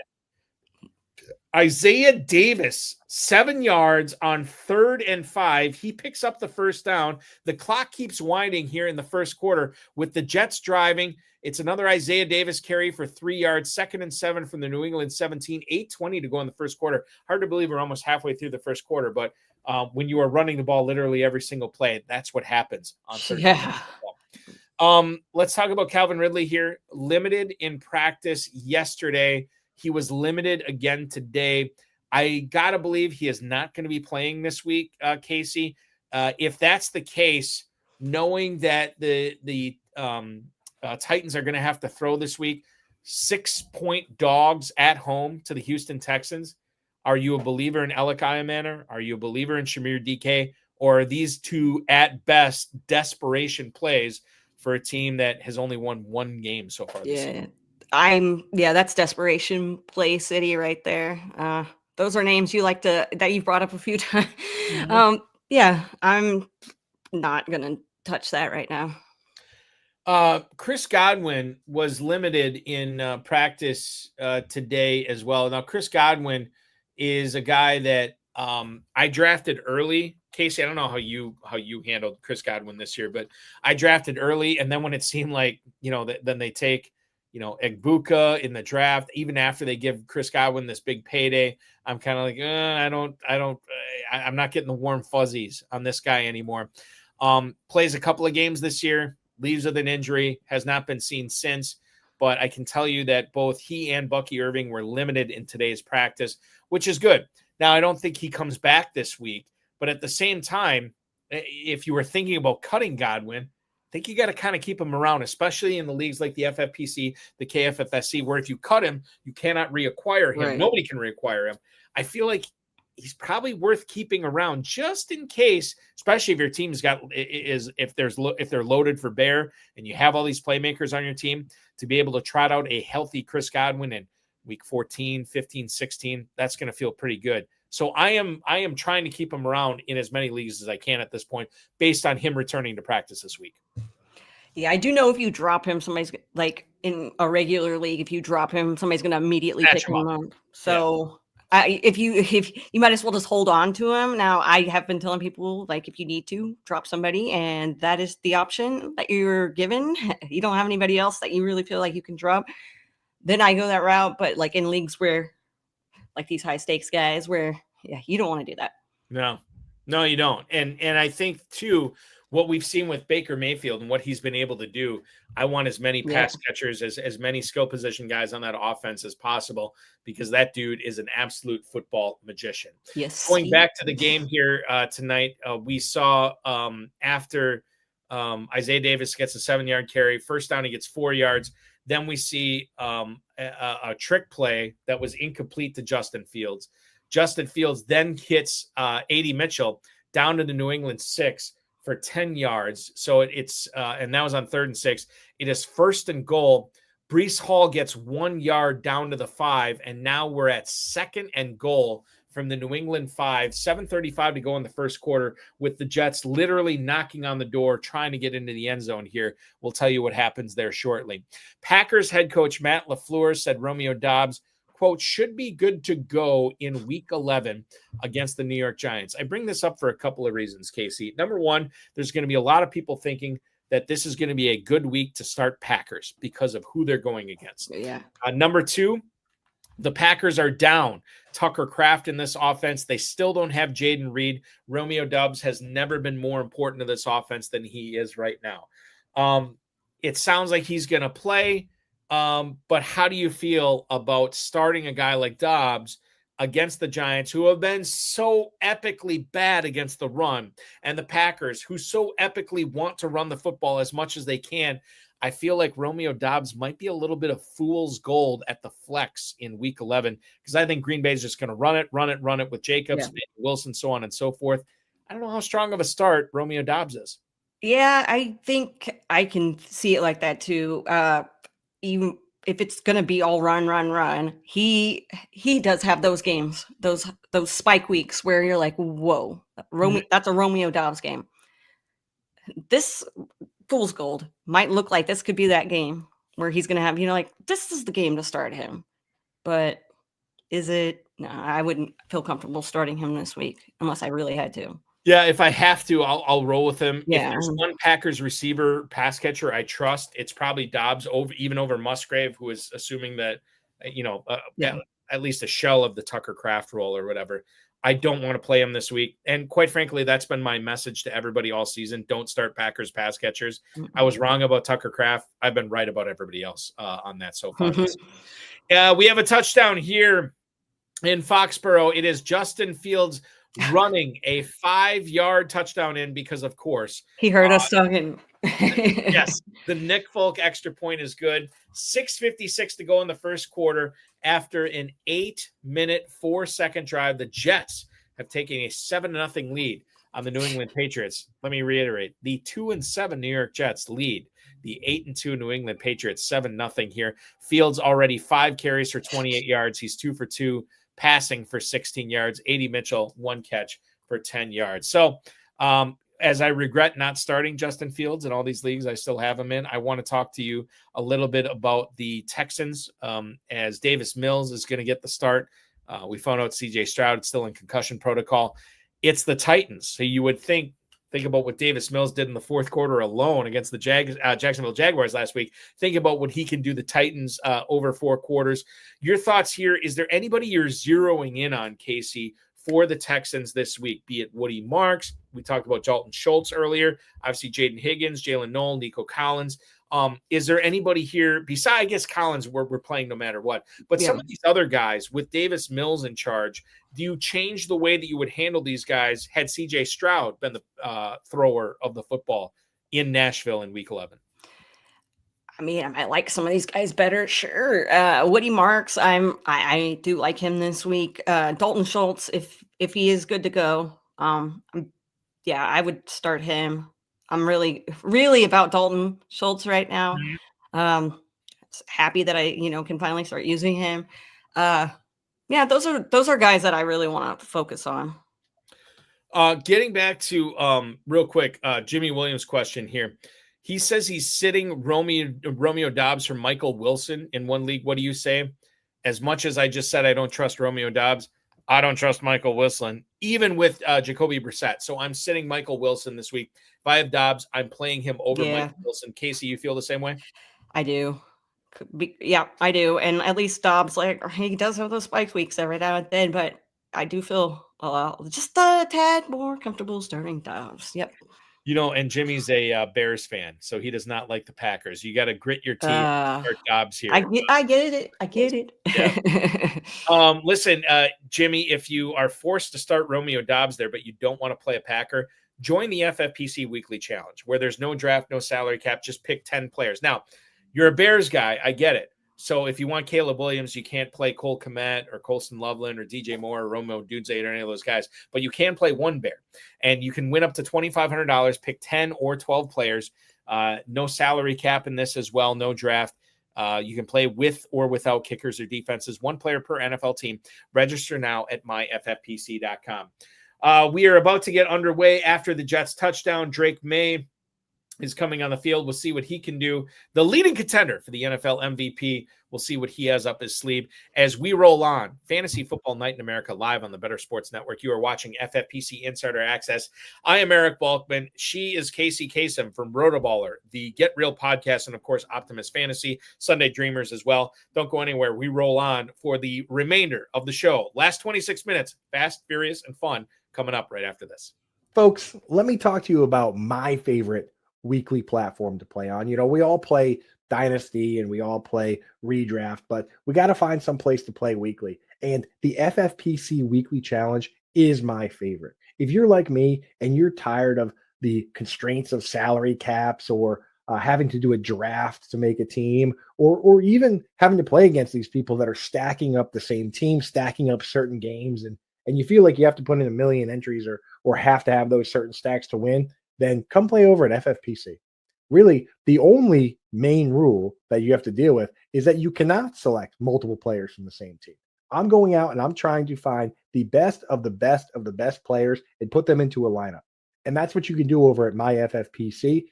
You can go out and you can take the number 1 running back in Bijan Robinson, and you can also have Saquon Barkley. As long as they're not in the same team, you can put them all into a lineup. Right. And there's 4 flexes for this. So there's a lot of flexibility. There's 2 different contests, one that has kickers and defenses, one that's just position players. Then you also have a bunch of different price points you can play at: $35, $100, or $200 buy-in. And you're going out and you're just picking the absolute chalk plays, maybe sneaking in a little bit of a sleeper there, somebody that you think can really blow up that week. And that's how it works. It's one of the best contests out there for the sharpest gamers. And when you win on the FFPC, people take notice. That is where the best high stakes games are. That's where the best experts play. And that's where I play, because I want to be an FFPC champion and put that title on me, put the money in my pocket, and put that in my bio. FFPC champion. And the FFPC weekly contest is the best place to play during the season. 25 minutes left until the top of the hour. You are watching FFPC Insider Access live on the Better Sports Network tonight. My name is Eric Balkman, at Eric Balkman on the X. She is Kacey Kasem, at the Kacey Kasem on X. You know her from Sunday Dreamers.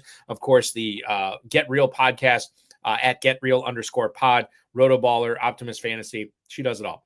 And she's doing it all tonight as we are celebrating Fantasy Football Night in America. Interesting drive here, Kacey, as we get a catch for no gain for Hunter Henry, an 8-yard catch for Stephon Diggs, and then a 15-yard penalty on Jeremy Brownlee for suplexing Stephon Diggs into the ground. And then the epitome of Trevion Henderson, a 7-yard gain, a 2-yard loss, followed by a 3-yard catch for Stephon Diggs. Here it is now 4th and 2 from their own 38. I beg your pardon, from the Jets 38. Is that accurate? No, it's got to be from their own 38. Yeah, it's from their own 38. I apologize. As we cover this going forward, 3:47 to go in the first quarter. Let's get into some starter sits and help some people out tonight here. I want to kick things off with a running back question, and we'll do a few running back questions here. Who would you rather play this week? Aaron Jones for the Minnesota Vikings, who is taking on, I believe, I just had this up and I don't have it up anymore. My apologies. Chicago? Yeah, it's Chicago at home. Aaron Jones is at home against Chicago, and then Kimani Vidal is in Jacksonville. Who would you rather play, Jones or Vidal? A lot to unpack here. Yeah, there's a lot to unpack there. Boy, oh boy. I think I would go Aaron Jones versus Chicago on that one. I know he's been limited, but I think that's the guy that I'm going with against that Chicago defense in the run game, you know. I lean towards Jones as well. The question I have with Jones this week, not so much, I know he's dealing with a shoulder injury and a toe injury. I think he's going to be fine there. Yeah. My concern is Jordan Mason coming in inside the 10, inside the 5. And maybe that's just what it is. Like you just have to. He could still score, as involved as he is in the passing game. Like I love the pass catchers. When it comes to running backs, I always break ties in favor of the pass catchers. Kimani Vidal, I get it. Like, listen, he could easily have a better week, but the track record, the pass catching ability that Aaron Jones has shown, to me, at least in the past, I like that a little bit better. I'm with you. I think it's Jones over Vidal. Now, let's talk about the Seahawks. Let's talk about the Texans. We have Zach Charbonnet next up in this little exercise that we're doing. Would you rather play Zach Charbonnet this week, Kacey Kasem from RotoBaller, against the Rams on the road, or is the correct play actually one Woody Marks, who is at Tennessee? So both these teams are on the road. Marks has a little bit better of a matchup, but again, Charbonnet getting those carries inside the 5. I know he is. I'm still going to lean Marks on this one, though. I brought him up earlier when you were talking about Houston, who I was interested in. And I mean, sorry to Nick Chubb, but it looks like it's Woody Marks. You know what's wild about this, Kacey, is even when they so the Texans were losing most of that game. Like the Jaguars got up big time and Houston had to do whatever they could to claw back into that game. Even when they got it close, and even when they were inside the 10, inside the 5, this is normally Nick Chubb territory. Woody Marks was out there. Yeah. So he was getting everything, right? He was getting the 3rd and longs. He was getting the 2-minute stuff. He was getting the in between the 20s. Like he was getting everything. And I think that's what makes us feel a little bit more warm and fuzzy about Woody Marks. Yes. certainly more than Zach Charbonnet. So I'm with you on that. Getting back to the game, it was a 4th and 2 that the Patriots went for. Drake Maye connects with Demario Douglas for a 7-yard gain. And then it was Trevion Henderson for 3 yards. Drake Maye gets a 4-yard carry on a scramble. And then on 3rd and 3, they convert with a catch to Stephon Diggs for 5 yards, following it up with Trevion Henderson with another carry and another 9-yard gain. He gets stuffed on 2nd and 1. So we are looking at 3rd and 1 as they have reached the end of the first quarter in Foxborough. It is the Jets 7, the Patriots 0. However, the Patriots have the ball in territory, 3rd and 1 from their 10.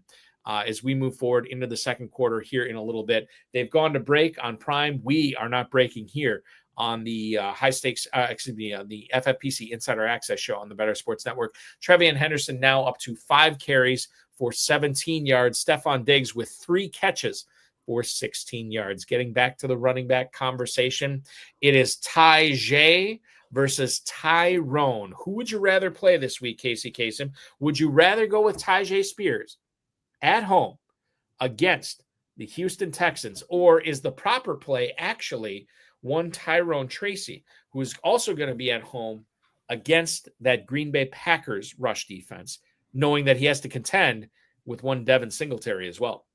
Yeah, that's the yeah. I think I'm gonna go. I'm gonna go with Tyrone Tracy on this, and just with a hope and a wish and a prayer and all that jazz. I think that it's hard for me to get out of my mind. And I know it's not Brian Dable anymore. It's Mike Kafka. And we don't know how he feels about personnel that was there last year that's also there this year. But I can't help getting I can't get it out of my mind about how good Tyrone Tracy was down the stretch for the Giants last year. In a situation where he didn't have Cam Scatterbo in 2024, and now, unfortunately, because of an injury, he still doesn't have Cam Scatterbo down the stretch in 2025. So I think there's something to be said for that. I think the Packers rush defense, I don't want to use the word overrated, but I think that's what they might be. And I think that even if Tyrone Tracy is not rushing for 80 or 90 or even 100 yards against the Packers, I do think that he is going to contribute in the passing game as well. Now, in Tyjae Spears' defense, I will say that there should be a negative game script here, even though they're at home against the Texans. And Tyjae Spears is out there when they're down, when they need to make up ground, when they need to score fast, chew up yardage fast. He's out there over Tony Pollard. So I understand that there's reason to believe that Spears is actually the play. For whatever reason, maybe it's a gut call on my part. I do think that I'm with you on this, and I'm going to agree with you. Tracy over Spears this week. Somewhat close, but I feel like this is going to be a good Tyrone Tracy week.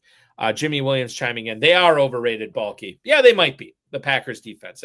Listen, what we saw in the first 2 weeks has not matched up what we've seen for the Packers defense over the course of the last 8 weeks. Todd P70, excuse me. I need to get readers. Todd P70 on YouTube right now, Casey, wants to know thoughts on Sean Tucker against the Bills. Thank you. And we appreciate you, Todd. Thank you. Thank you as well. Absolutely. So when you look at the situation with the Buccaneers and the Bills this week, I think, Casey, this kind of all hinges on Bucky Irving. The fact that he was limited in practice today has me rethinking the whole Buccaneers backfield, right? Yeah. I don't know if he plays this week. Certainly if he plays this week, there's no way on God's green earth you're playing Sean Tucker. At least I'm not. I wouldn't be able to do it. Okay. But if he does miss, and if it is the Rachaad White and Sean Tucker show, I still not break ties. I still look forward to starting more Rachaad White than I do Sean Tucker. However, I understand that Tucker's been the more effective back, the more efficient back, I should say, over the last few weeks. And I believe the Buccaneers coaching staff realizes this as well. And if that is the case, then yes, in deeper leagues, I think you could make the case that Sean Tucker should be started. I don't know about 12-team, 20-man roster leagues. Yeah. I put in for Sean Tucker in a ton of my leagues last night. I want him on my roster, but Kacey, I'm very uncertain whether I want him in my starting lineup in week 11. Yeah, I think I'm not putting him in my starting lineup in week 11. Good thing you have him on your roster. Like keeping him on your roster is good. Just I wouldn't do it this week. I think that there's an inclination to, especially if Irving comes back, that Tucker is no longer rosterable. And I don't think that's the case. I think that you got, even with the presence of a healthy Rachaad White, I think you got to find a way to keep him on your roster going forward. Yeah. As I have. All right. We do have a score here in Foxborough. So I last left you with the no gain on Trevian Henderson on 2nd and 1.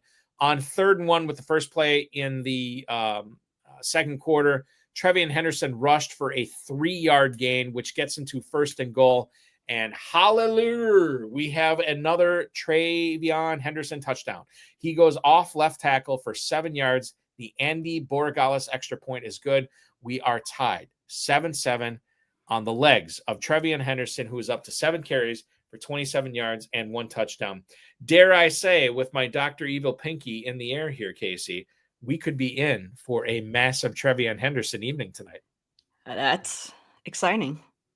It's exciting, and it's within the realm of possibility. It is in the realm of possibilities, and I love that. I love that. I love that for him. I love even that though you don't have Trevian Henderson on any of your teams, you're still rooting. Even though, you know what? I like to see these guys that I don't have on my rosters. As long as they're not playing against me, I'm okay with it. You know. And I think this sets us off to, at least for me in 2026 leagues, Kacey, which will be starting to be drafted in the FFPC and the KFFSC in about 2 months. We'll be drafting 2026 teams. And I got to wonder if Henderson does have a strong finish to this season, how high he's going to be drafted again this year. We forget about that first half of the season. We forget about Ramondre Stevenson. We forget about Antonio Gibson and all these guys like Grable, Josh McDaniels. And I wonder how high this guy goes if he finishes the season strong. Time will tell, obviously, on this. Yeah, it's going to be fun to see where some of these guys end up next season in the drafts. Like, yeah, just to imagine, I don't know. I get like proud mom, especially if they're not on my roster. I don't have to like worry that much about it. Stay out of trouble. The wide receiver position, we talked about Khalil Shakir earlier. We don't know if he's going to play this week. But the great thing about this next one is you can wait on it. Would you play, Kacey? Would you rather play Khalil Shakir this week for the Bills against the Tampa Bay Buccaneers? Or is the better play also in that same game, Tez Johnson, who is in Orchard Park to take on the Bills? Tez Johnson versus Khalil Shakir. Where do you stand on this one? Who are you playing? And maybe it's my allegiance to Khalil Shakir all over the last years, but I think I'm leaning that direction to just, even though he's been limited and everything, he's the guy who's leading the team in red zone targets. And that's kind of something I'm hoping, like get that touchdown. Let's go. So I'm going to put my faith in that. It's always tempting to play the guy who is scoring the touchdowns, right? And Tez Johnson's been scoring the touchdowns for Tampa. And I think we have to understand that is not a sticky stat, even from week to week. And give me the guy with the higher floor in this sense, because I don't think you can bank on. I don't know how high the ceiling is with Tez Johnson. I don't either. He's already had 1 week with 2 touchdowns. I don't know if he has a 3 touchdown game in him. And I could easily see Khalil Shakir catching 2 touchdowns. So I think it's Shakir, a higher floor, and I don't think his ceiling is that much lower than Tez Johnson's as well. Last week, Starling, and a guy who has been eating into the Cortland Sutton volume has been his real-life teammate, Troy Franklin, Kacey.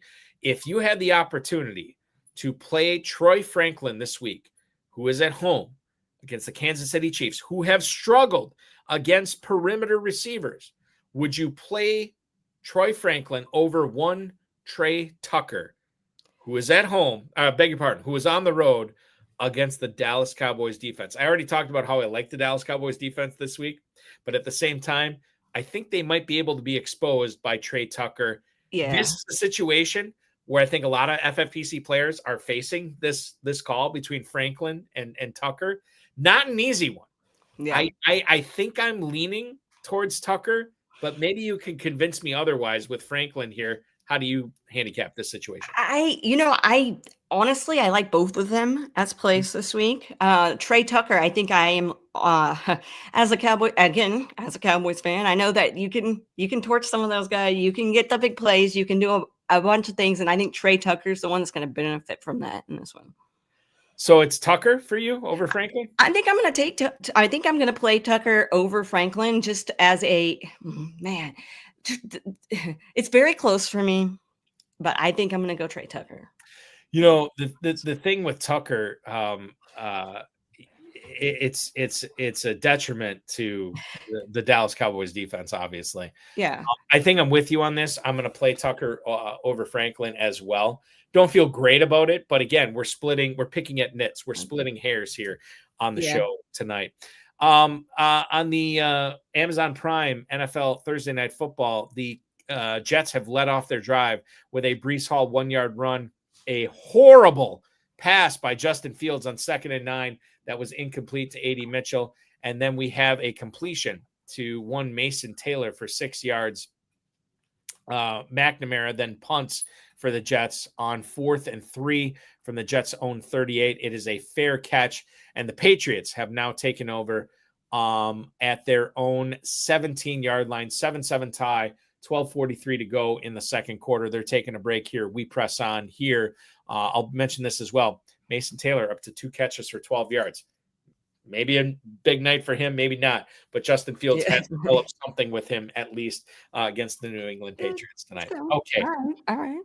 This is an interesting one, Kacey. Jerry Jeudy, who had a big week 10.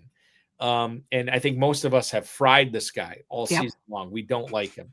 Versus Tyler Lockett, a player that many of us gave up for dead, and yet he gets released by the Titans. He signs with the Las Vegas Raiders, which is interesting because he is now catching passes from his old quarterback in Seattle. Yeah. And he's playing for his old head coach in Seattle in Pete Carroll. And if you think that's just if we're Sigmund Bloom and we're living on Narrative Street here, that's not necessarily the case because it happened in real life. Jack Besh did not do anything in week 10, and it was Tyler Lockett who got whatever it was, 5 catches for 50-some yards or whatever. So he's the thing in Las Vegas. Now, this is not ideal for anybody, but plenty of people are facing this. Lockett v. Jeudy in week 11. You can only pick one, Kacey. Which way are you going? Man, part of me feels like Lockett is the safer pick here because you kind of know what you're getting. Right. And with Jerry Jeudy, like we just saw it come on. Now, new play caller, finally got a touchdown, right? Maybe he rolls with this. I'm going to lean into Jeudy on this one. So Jerry Jeudy for the Browns is facing the Baltimore Ravens. This is in Cleveland. It's a purported negative game script for Cleveland. 7.5-point underdogs are the Browns and Jerry Jeudy. When you look at Lockett, this is the Monday night game, I believe. Yes, it is the Monday night game. And they are 3.5-point dogs in a 50.5-point game. My brain tells me you're right on this, Kacey. My brain tells me I am with you.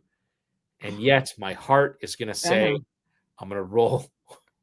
You said Jeudy, right? I'm going to go with Lockett. I'm going to go with Lockett on this. I'm just like, it's either going to be like a slugfest it's just going to be like, I don't know. I don't know. Neither of us do. I think that Trey Tucker's, I think Trey, that's why I said him earlier. So I'm going to say it's going to be his game and not. and it very well could be. Who knows? And I'll tell you what, that Cowboys Raiders, it's 3-5-1 versus 2-7. It's going to be a very interesting Monday night game. And I'll definitely be tuned in for that. Because we're both football sickos, we have to watch that. because there's massive fantasy implications. Yeah, there's massive fantasy implications. So I'm excited. Yeah, Even though I think it's going to be like I'm going to be frustrated the whole time I'm watching the game, but it's okay. I'm used to it. Yes. Tight ends. Let's move on there and talk Dallas Goedert and Travis Kelce. Travis Kelce, I think a lot of people waited to draft as tight end 7, tight end 8 this year.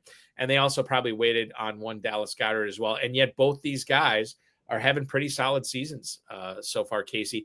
Kelce is at Denver this week. Dallas Goedert at home against Detroit.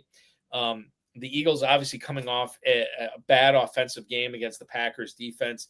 And maybe that's a thing. Maybe it's not. Maybe the Eagles just absolutely light up the Lions this week, who I think I have a pretty solid defense as well. But if you could only play one of these guys, and let's assume tight end premium just for the fun of it, would you rather play Dallas Goedert at home against the Lions, or would you rather play Travis Kelce on the road against Denver? Think I'm going. So my wife has this predicament this week, so that's fun. I think I'm Goedert versus Kelce she's facing.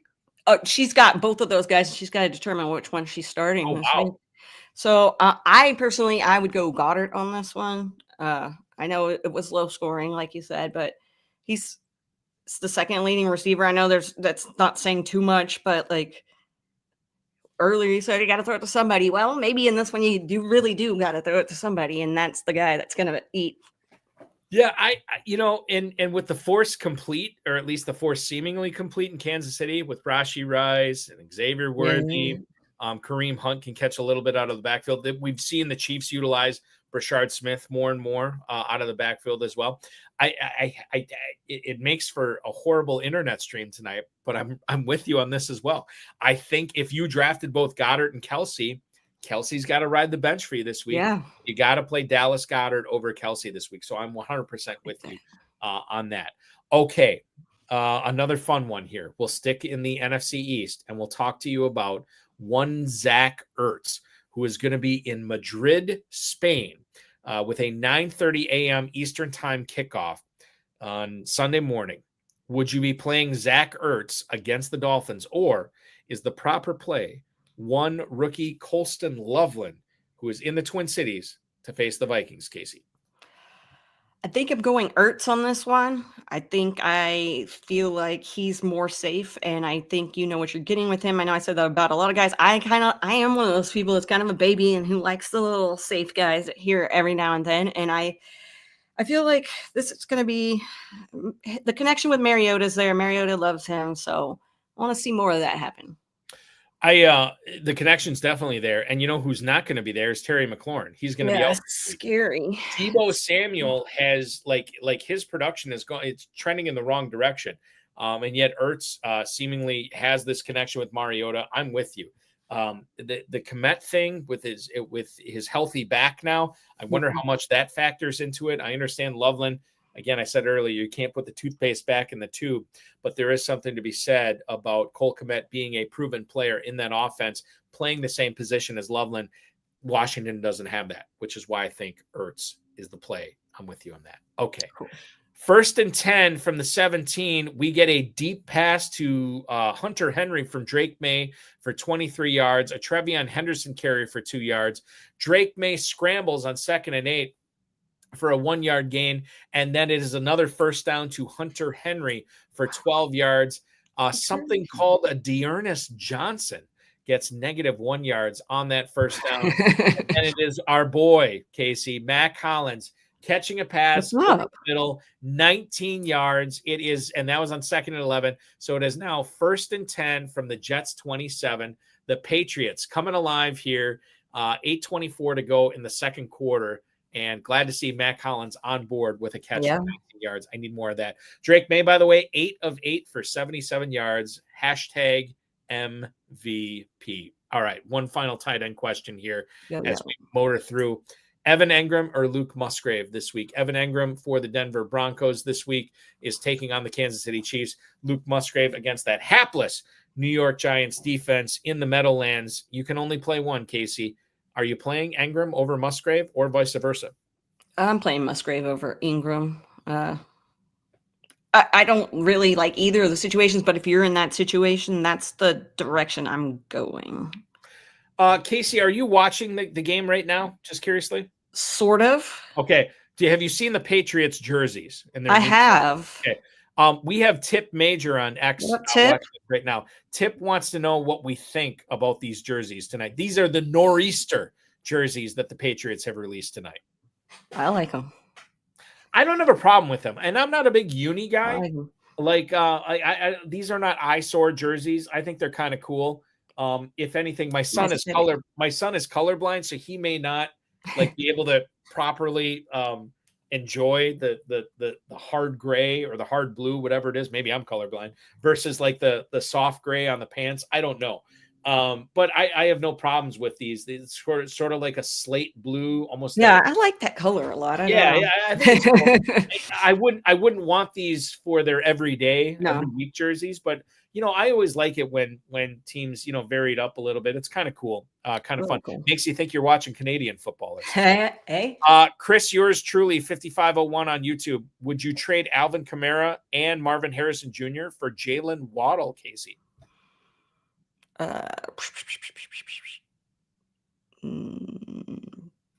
Yes, maybe. No. The answer is yes. I'm going to go with yes. I know this is one that probably take me a minute to actually get into the. Yeah, it took me a while to process it a little as well, but I came to the same conclusion as you. Jalen Waddle, for whatever reason, has been able to buck a Miami team that is seemingly losing a lot of games right now. And Marvin Harrison Jr., appendectomy. He's going to miss this week. That is crazy. I know it's Jacoby Brissett, but even with Jacoby Brissett last week, 12 targets for Marvin Harrison Jr., he catches only 3 of them. And Kamara, I think, is dust at this point. The Saints are, they're in evaluation mode. Give me the elite player in this. Give me the best player in the deal. The best player in this deal for redraft, at least, is Jalen Waddle. We have another touchdown in tonight's game here, ladies and gentlemen. We have, after that Matt Hollins catch, Matt Hollins catches another 20-yard catch. Illegal contact on the Jets. That penalty was declined, which is great because then Matt Hollins gets credit for that. And then on the very next play, TreVeyon Henderson, 7-yard carry for a touchdown. The Patriots have now gone up 14-7. TreVeyon Henderson, 9 carries, 36 yards, 2 touchdowns, MVP of the league. TreVeyon Henderson, probably not in 2025, but you never know going forward. Okay, last thing I want to say before we get out of here. Optimus Fantasy, RotoBaller, Sunday Dreamers, obviously the Get Real podcast. Take as much time. I want you to tell everybody about where they can catch more of you because you're doing a lot of cool things right now. Thank you so much. Yeah, I have a lot of ideas, so I like to pop them out there. So Get Real with Kacey Kasem is my podcast. I haven't done it in a while, and it's mainly because I'm doing a lot right now, so I'm trying to I'll ease back into it when the season's over. But it's because I think people should understand that's not necessarily a totally fantasy football podcast. Yes, it's not at all. It's an evergreen podcast. It tackles a lot of stuff. It tackles a lot of stuff. I talk to people in the fantasy football world, in the space that are in the industry putting out content or behind the scenes stuff. And I pick their brains and kind of just figure out their life stories and how they got to be where they are and the whole fun journey throughout, and give creators tips and tricks to kind of help people that are just starting. I know that it's hard to get started, and it's nice to have kind of that roadmap that you can kind of make as you listen to everybody's different episodes and kind of take your own ideas. It's a blast. It's like therapy for me too. So I love it. You can also find me, like you said, with RotoBaller. I do a kicker article every week over there on Mondays. With the rankings, I give you some streamers, some guys to kind of fade off of, not start that week. And then I also, the Optimist show with Nate Polvo. And that comes out on Thursdays. We do that. So come hang out. And SundayDreamersClub.com. That's where you can get cool fantasy football t-shirts. It really means the world to me if you check it out. So I appreciate everybody, and I appreciate you for giving me the opportunity to come on and talk with you and get to talk to you again, because it's been a while. Yeah, it has been a while, and I'm always glad we can reconvene and do one of these shows at least once a year for sure. SundayDreamersClub.com, right? SundayDreamersClub.com, and it's on at Etsy, so you could just go search for that too. Perfect. So there you go. RotoBaller.com, OptimusFantasy.com, X.com/the Kacey Kasem if you want to get the catch-all and everything that she is churning out, all this great stuff for the fantasy football industry. Kacey, keep up the great work. It is a grind. We will not complain because we love it. We love it. And we will continue helping people win fantasy football leagues as best we are able. Be good. Thank you for joining me tonight, and we will talk again very soon. Okay. That is Kacey Kasem from RotoBaller, Optimus Fantasy, Sunday Dreamers Club, and of course, everything she's doing, X.com/the Kacey Kasem. FFPC Weekly Challenge. The Thursday night contest is closed, but the Sunday night is open. No draft, no salary cap. Just pick 10 players or 12 players if you want to play with kickers and defenses. Win up to $2,500, 10, 30, and 100-team contest. One player per NFL team. If you want Trevion Henderson, you can't have Drake Maye. If you want Justin Fields, you can't have Garrett Wilson. Not that that applies this week, but it is still true. MyFFPC.com, MyFFPC.com is where to go for that. We will be back next Thursday, 7 p.m. Eastern Time. Fantasy in Frames, Stacey Perez will join us from 7 until 10. Bills, Texans next Thursday. That's going to be a fun game as well. For our producer, Sean Engel, my co-host for the night, Kacey Kasem, I'm Eric Balkman. This has been FFPC Insider Access live on the Better Sports Network. Enjoy the rest of the game, everybody.